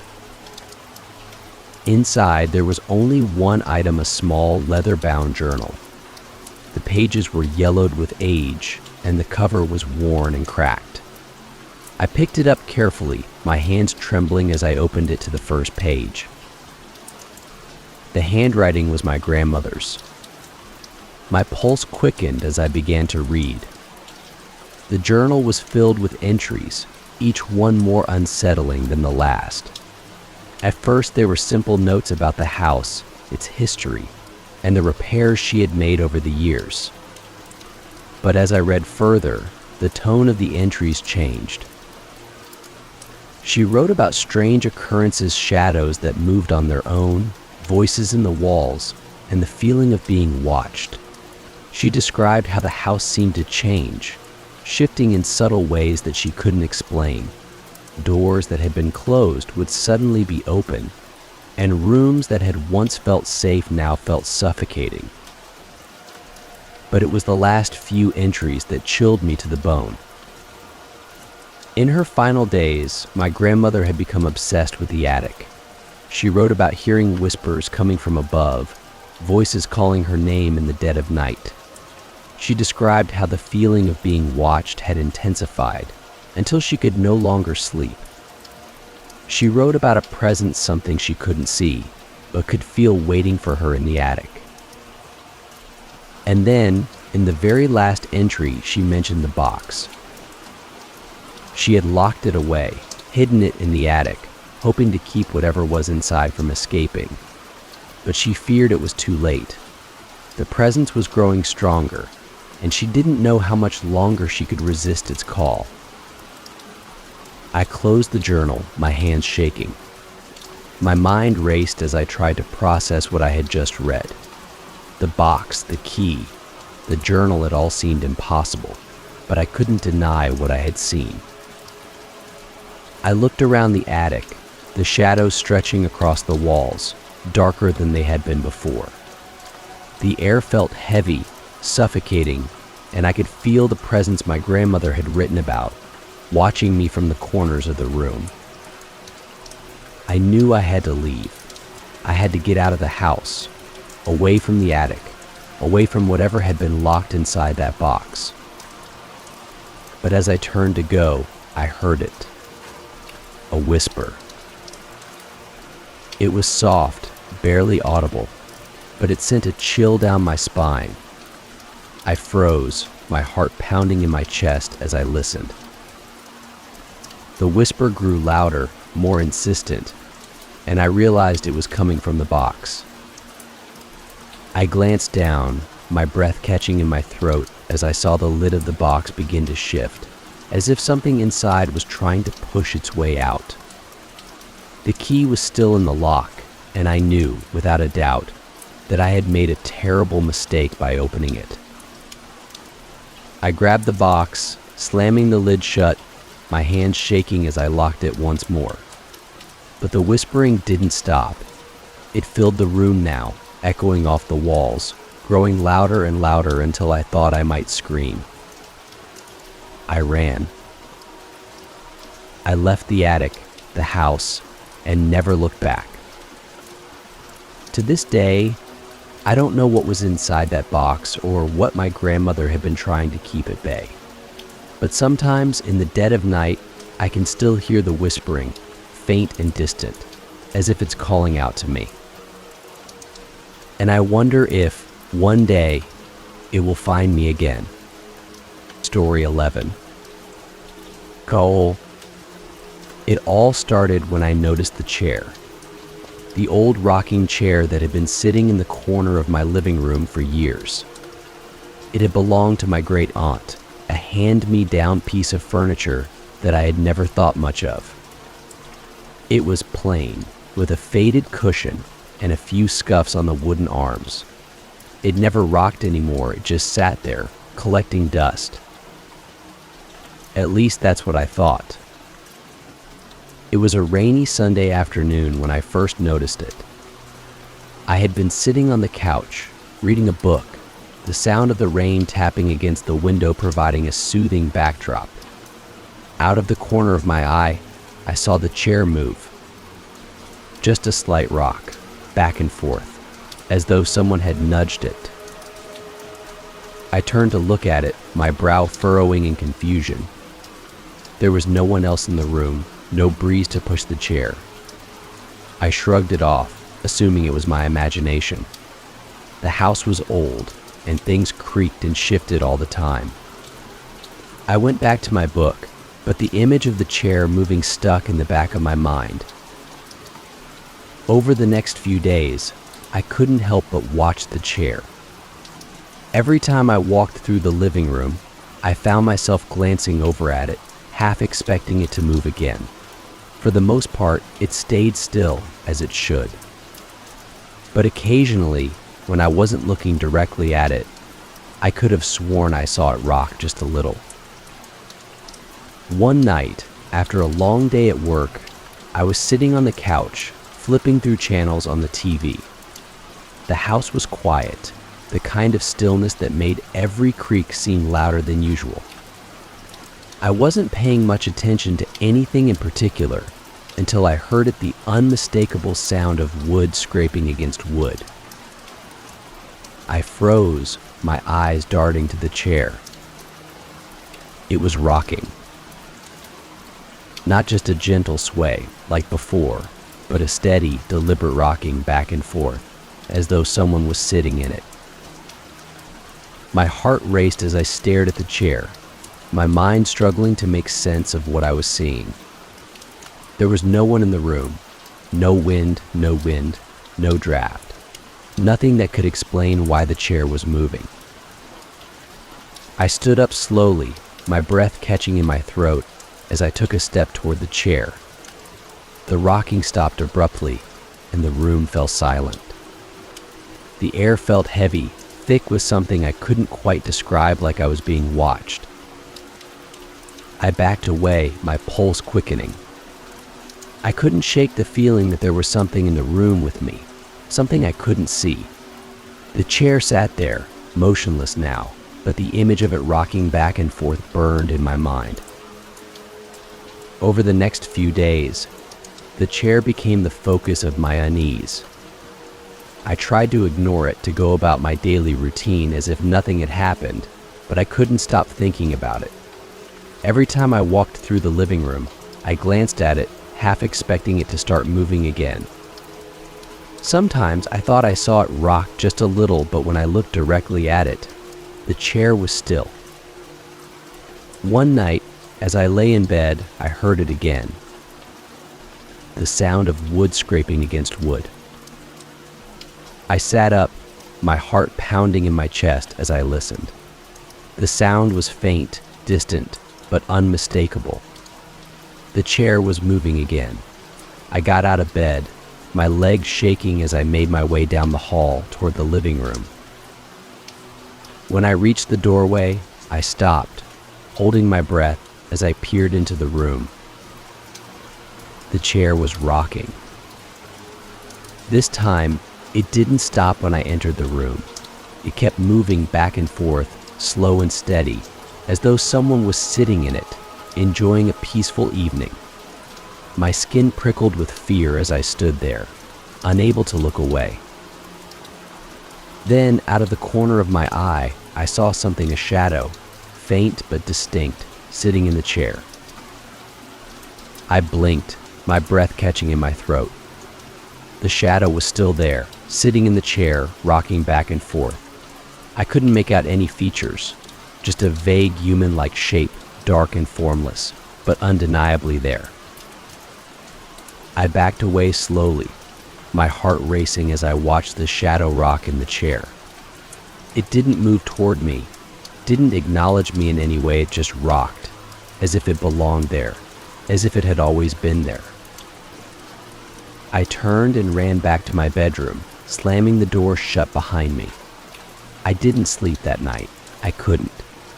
The image of the shadow sitting in the chair played over and over in my mind, and every creak of the house sent a jolt of fear through me. The next morning, I considered getting rid of the chair. I stood in the living room, staring at it, my hands trembling as I thought about dragging it out to the curb. But something stopped me, a feeling deep down that the chair wasn't just a piece of furniture, it was something more. I tried to go about my day, but the thought of the chair consumed me. I couldn't focus at work, couldn't relax when I got home. Every time I passed through the living room, I felt its presence, watching me, waiting for me to notice it again. Then, one evening, I decided to confront it.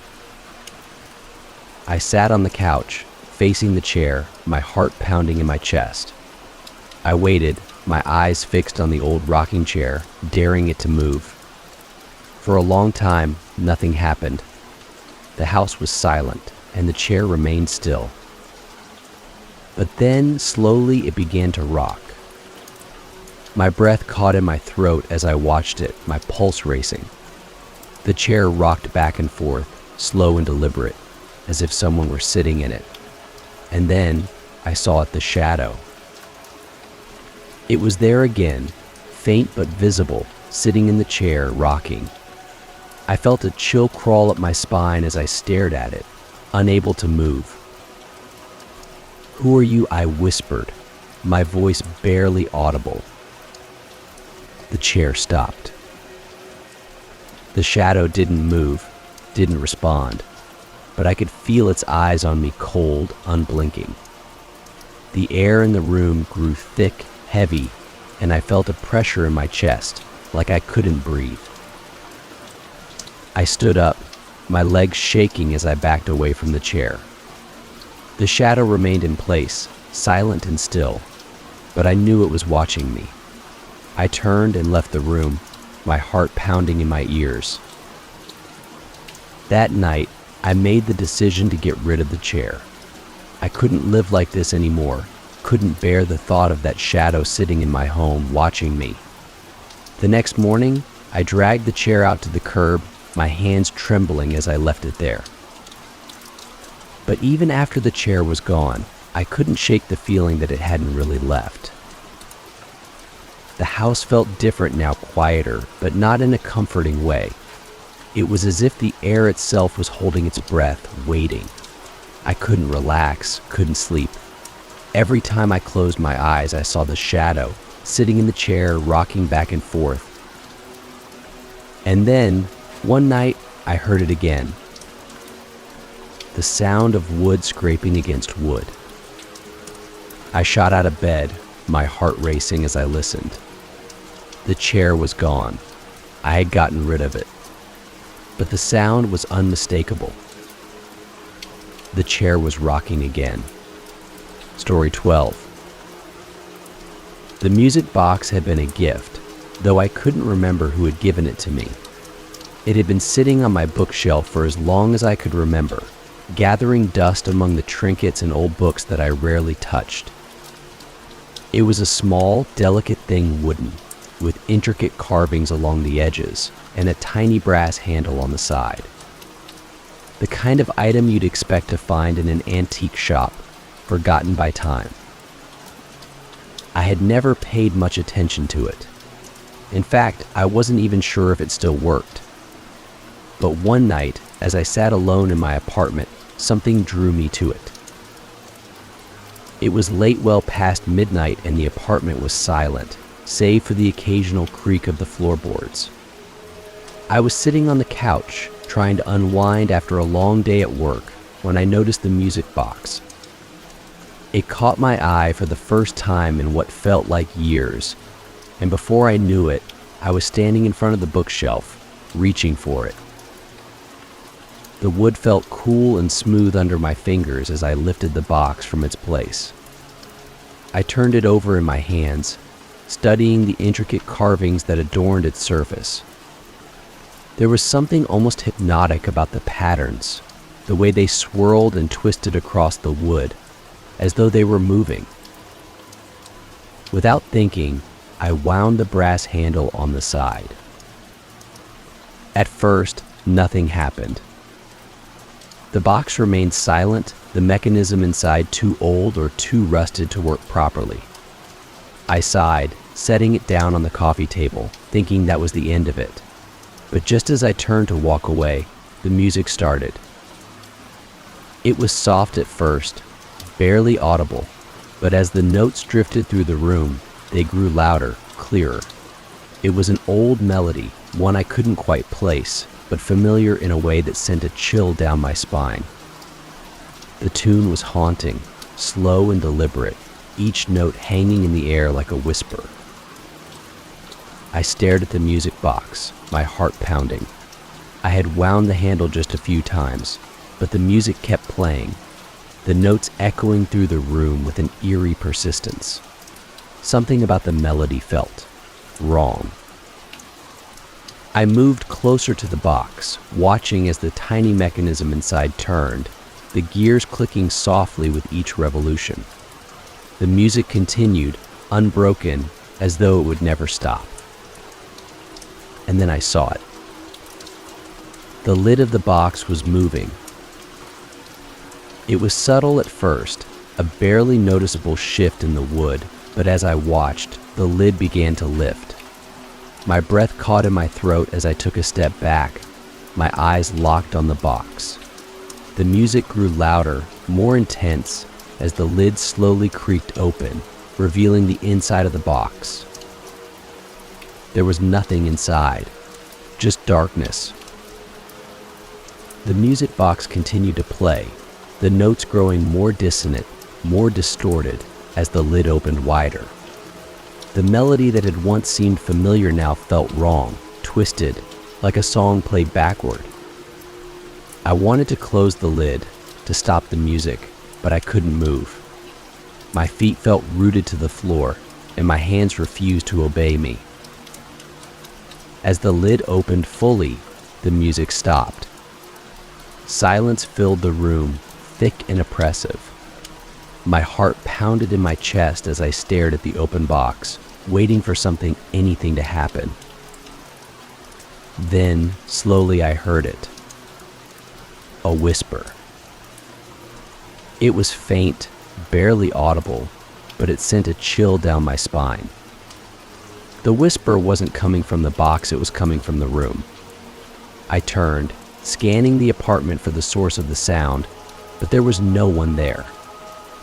The room was empty. The whisper grew louder, more insistent, like someone was standing just behind me, speaking in a language I couldn't understand. My pulse quickened as I backed away from the music box, my breath coming in short, shallow gasps. "Who's there?" I whispered, my voice trembling. No response. The whispering continued, filling the room, swirling around me like a cold breeze. I glanced back at the music box, and that's when I saw the shadows. They were faint at first, just flickers of darkness at the edge of my vision. But as I stared, they grew darker, more defined.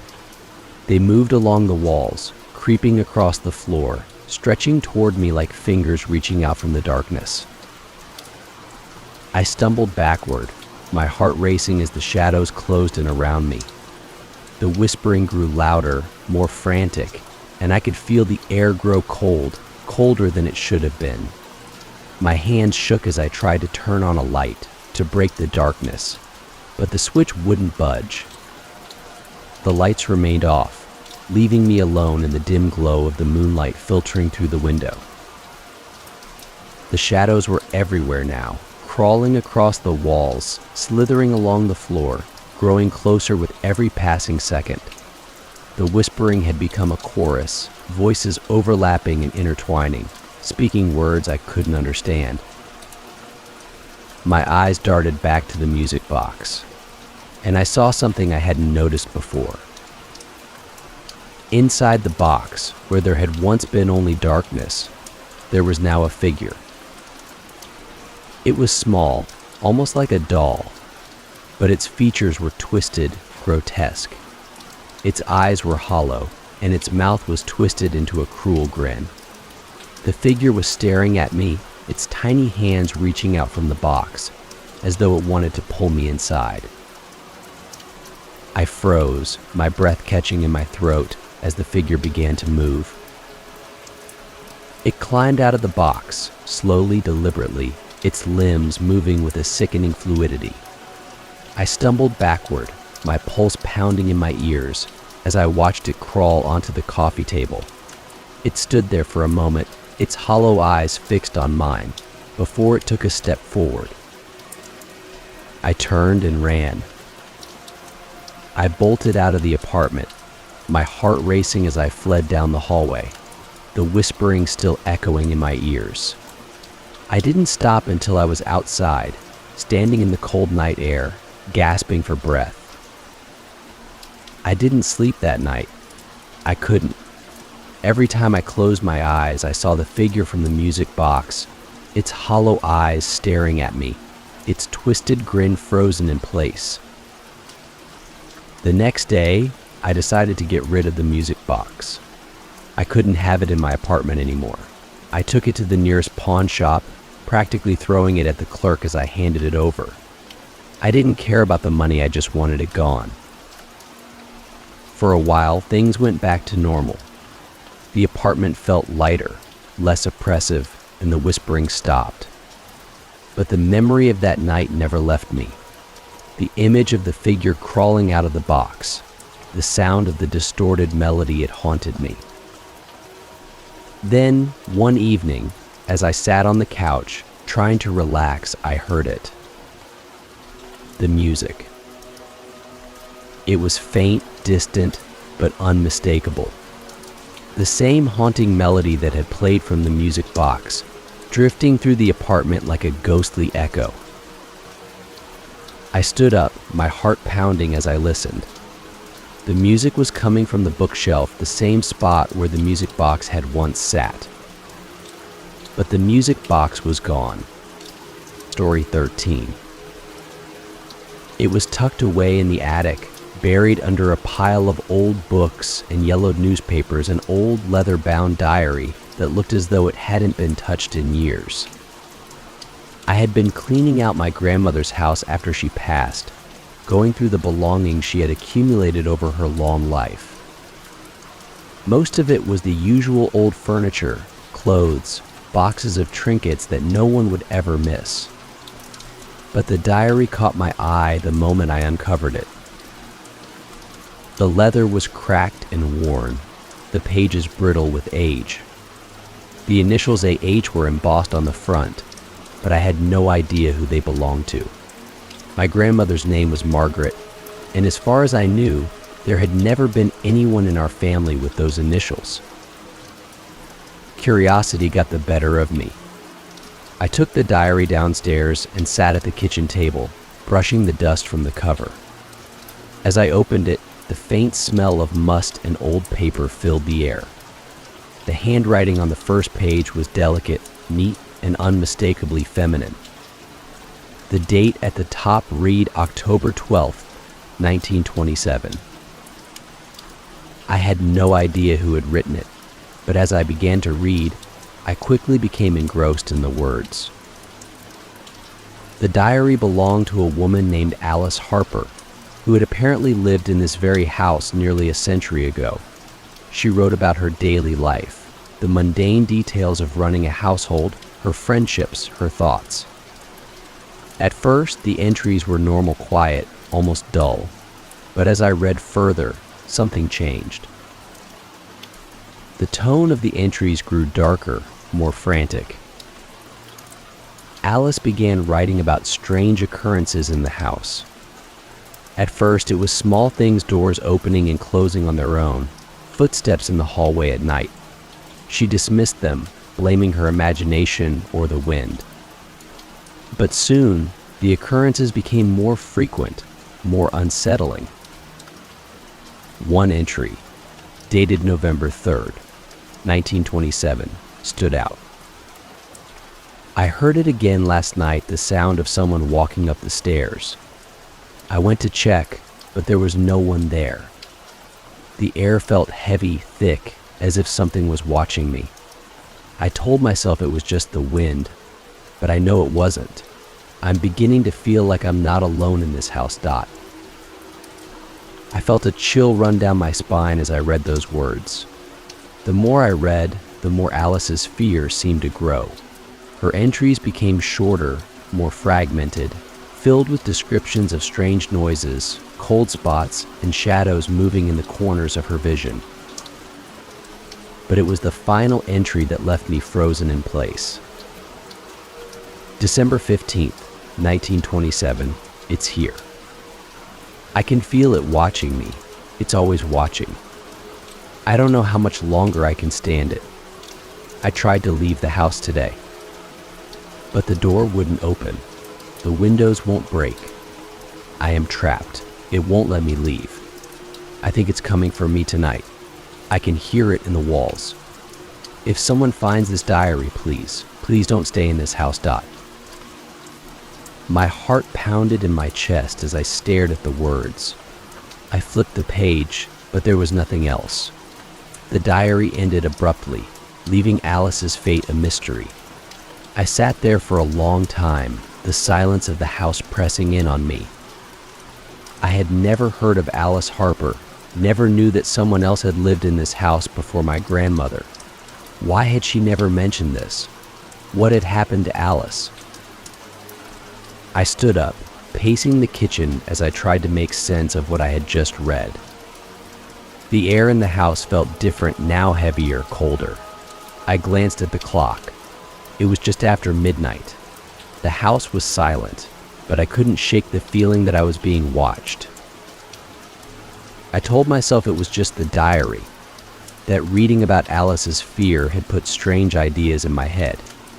But no matter how hard I tried to dismiss it, I couldn't ignore the nagging sense of unease that crept up my spine. I decided to put the diary away and go to bed. Maybe some sleep would help clear my mind, but as I made my way up the stairs, I heard it. A soft creak. I froze, my hand gripping the banister as I listened. The sound was faint, barely audible, but unmistakable. Someone or something was moving on the floor above me. I swallowed hard, my heart racing as I slowly continued up the stairs. The creaking stopped, replaced by an eerie silence that made the hairs on the back of my neck stand up. I reached the top of the stairs and looked down the hallway, half expecting to see someone standing there. But the hallway was empty. I took a deep breath, telling myself it was just the old house settling, just the wind. But deep down, I knew that wasn't true. I could feel it now, the same heaviness that Alice had described in her diary. The air felt thick, suffocating, as if the house itself was watching me. I made my way to the bedroom, my hands trembling as I closed the door behind me. I climbed into bed, pulling the blankets up to my chin, but sleep didn't come. Every sound, every creak of the floorboards sent a jolt of fear through me. Then, just as I was beginning to drift off, I heard it. A soft whisper. I shot up in bed, my heart pounding. The room was dark, but I could feel something there, lurking just beyond the edge of the shadows. The whisper came again, faint and distant, like someone calling my name. I jumped out of bed, my hands shaking as I fumbled for the light. The room was empty, but the whispering didn't stop. It seemed to come from the walls, from the floor, from all around me. I grabbed the diary, flipping through the pages, hoping to find something, anything that would explain what was happening. But the pages were blank. Every single page. I stared at the diary in disbelief. Just hours ago, it had been filled with Alice's entries, her fears, her warnings. But now, the words were gone, as if they had never been there at all. The whispering grew louder, more insistent. My heart raced as I backed toward the door, my pulse pounding in my ears. I had to get out. I had to leave the house, now. I ran down the stairs, my footsteps echoing through the empty house. The air felt thick, oppressive, and the whispering followed me, growing louder with each step. I reached the front door, my hands trembling as I grabbed the knob and pulled. But the door wouldn't budge. I pulled harder, panic surging through me as the whispering became a chorus, voices overlapping and echoing through the house. The door remained locked, immovable, as though the house itself was holding me inside. Just like Alice. I ran to the windows, desperately trying to open them, but they were sealed shut. No matter how hard I pushed, they wouldn't give. The whispering grew louder, more frantic, and I could feel the walls closing in around me, the house trapping me inside. I sank to the floor, my breath coming in ragged gasps as the voices surrounded me, filling the air with their eerie chant. And then, suddenly, they stopped. The house fell silent. I stood up slowly, my heart still racing as I glanced around. The air felt lighter now, almost peaceful, as though the house had let go of whatever had been haunting it. But as I turned to leave, I saw it. The diary, lying on the floor where I had dropped it. The pages were no longer blank. There, scrawled in large, uneven letters, was a single word. Run. Story 14. I moved into the apartment in early spring. It wasn't anything fancy, just a small, one-bedroom unit in an older building on the outskirts of town. The rent was cheap and the location was convenient, so I took it without a second thought. The place had character: old hardwood floors, tall windows, and a bit of wear and tear that gave it charm. But it didn't take long for me to realize that something was off about the place. At first, it was little things. The feeling of being watched, even when I was alone. A draft that seemed to come from nowhere, despite the windows being tightly shut. I brushed it off, telling myself it was just my imagination. After all, moving into a new place always came with a bit of adjustment. But as the days passed, the feeling of unease grew stronger. It was the window in the living room that unsettled me the most. The window faced the street, and during the day, it let in plenty of sunlight. But at night, it was different. No matter how tightly I closed the curtains, I always felt like someone was standing just outside, watching me. I tried to ignore it, to go about my evening routine as usual, but every night, as I sat on the couch or prepared dinner, I could feel the weight of unseen eyes on me. I would glance over at the window, expecting to see someone standing there, but there was never anyone.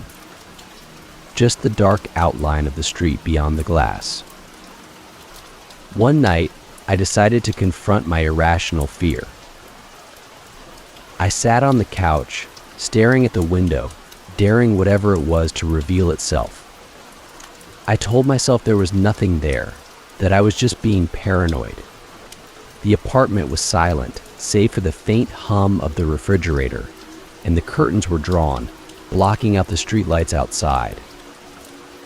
But the feeling of being watched remained. I stood up and crossed the room, determined to prove to myself that there was nothing to be afraid of. With a deep breath, I grabbed the edge of the curtain and pulled it open. My heart skipped a beat. Standing on the sidewalk, just beyond the reach of the streetlight, was a man.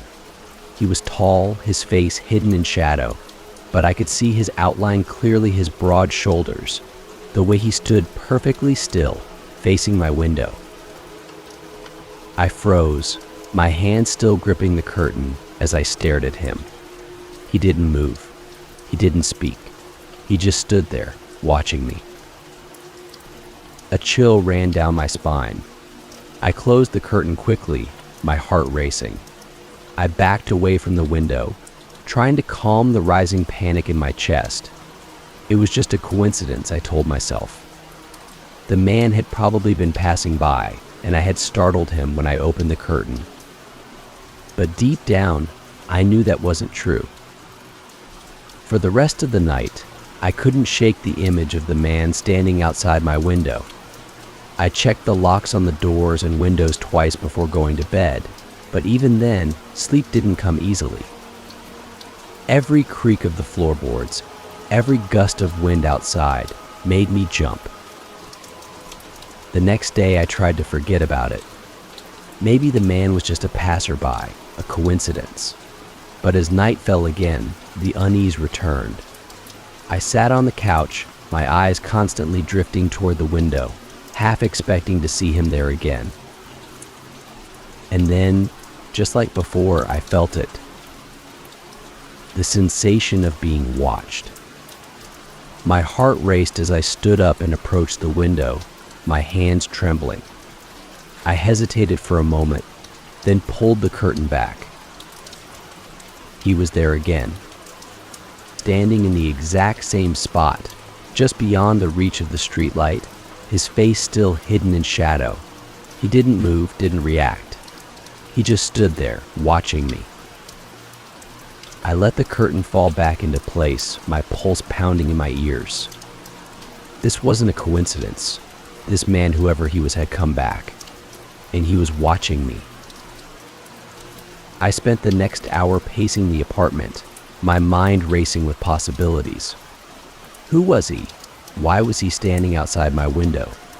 Was he dangerous? I considered calling the police, but what would I tell them? A man standing on the sidewalk wasn't exactly a crime. Still, something about the way he stood there, so still, so silent, unnerved me. I didn't sleep that night. I couldn't. Every time I closed my eyes, I saw him standing there, watching me. I checked the window multiple times, but each time I peeked out, he was gone. The next few days passed uneventfully. I tried to go about my routine as usual, but the man was always in the back of my mind. I avoided looking out the window, afraid that I would see him again. But after a few days, I began to convince myself that it had all been a misunderstanding. Maybe he had been waiting for someone, or maybe he had gotten lost. And then, one night, I heard it. A soft tapping. I was sitting on the couch, reading a book, when I heard the sound faint, almost imperceptible, but unmistakable. Someone was tapping on the window. My heart leapt into my throat as I looked up, my eyes immediately going to the window. The curtains were drawn, but I could see the faint outline of a shadow behind them, standing just outside. The tapping came again, a soft, deliberate knock. I stood up slowly, my hands shaking as I moved toward the window. My mind screamed at me to run, to get out of the apartment, but my feet kept moving forward. I reached for the curtain, my breath catching in my throat, and pulled it back. He was there, standing right outside the window, so close that I could see the outline of his face in the dim light. His features were obscured by shadow, but I could make out the faint glint of his eyes as he stared directly at me. I stumbled backward, my heart racing. The man didn't move. He just stood there, his face expressionless, his eyes locked on mine. "Who are you?" I whispered, my voice trembling. He didn't respond. I backed away, my hands shaking as I grabbed my phone and dialed the police. My breath came in short, shallow gasps as I explained the situation, my eyes never leaving the window. The operator assured me that officers were on their way, but the minutes felt like hours as I stood there, staring at the man outside. He didn't move. He didn't blink. He just watched. Finally, I heard the sound of sirens in the distance. The man's head turned slightly, and for the first time he moved slowly, deliberately, stepping back from the window and disappearing into the shadows of the street. By the time the police arrived, he was gone. I told them everything, but there wasn't much they could do. There were no signs of forced entry, no crime had been committed. They assured me they would patrol the area, but I knew it wouldn't make a difference.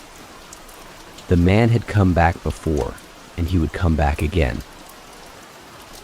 That night, I didn't sleep. I stayed up, staring at the window, waiting for him to return. But the hours passed, and the street outside remained empty. A week went by without incident, and I started to convince myself that maybe, just maybe, the man was gone for good. But then, one night, as I sat on the couch, I heard it again. The tapping. I froze, my heart pounding in my chest as I looked toward the window. The curtains were drawn, but I knew he was there, standing just outside, waiting. I didn't move. I didn't pull back the curtain. I just sat there, listening to the soft, deliberate tapping on the glass, knowing that he was still watching.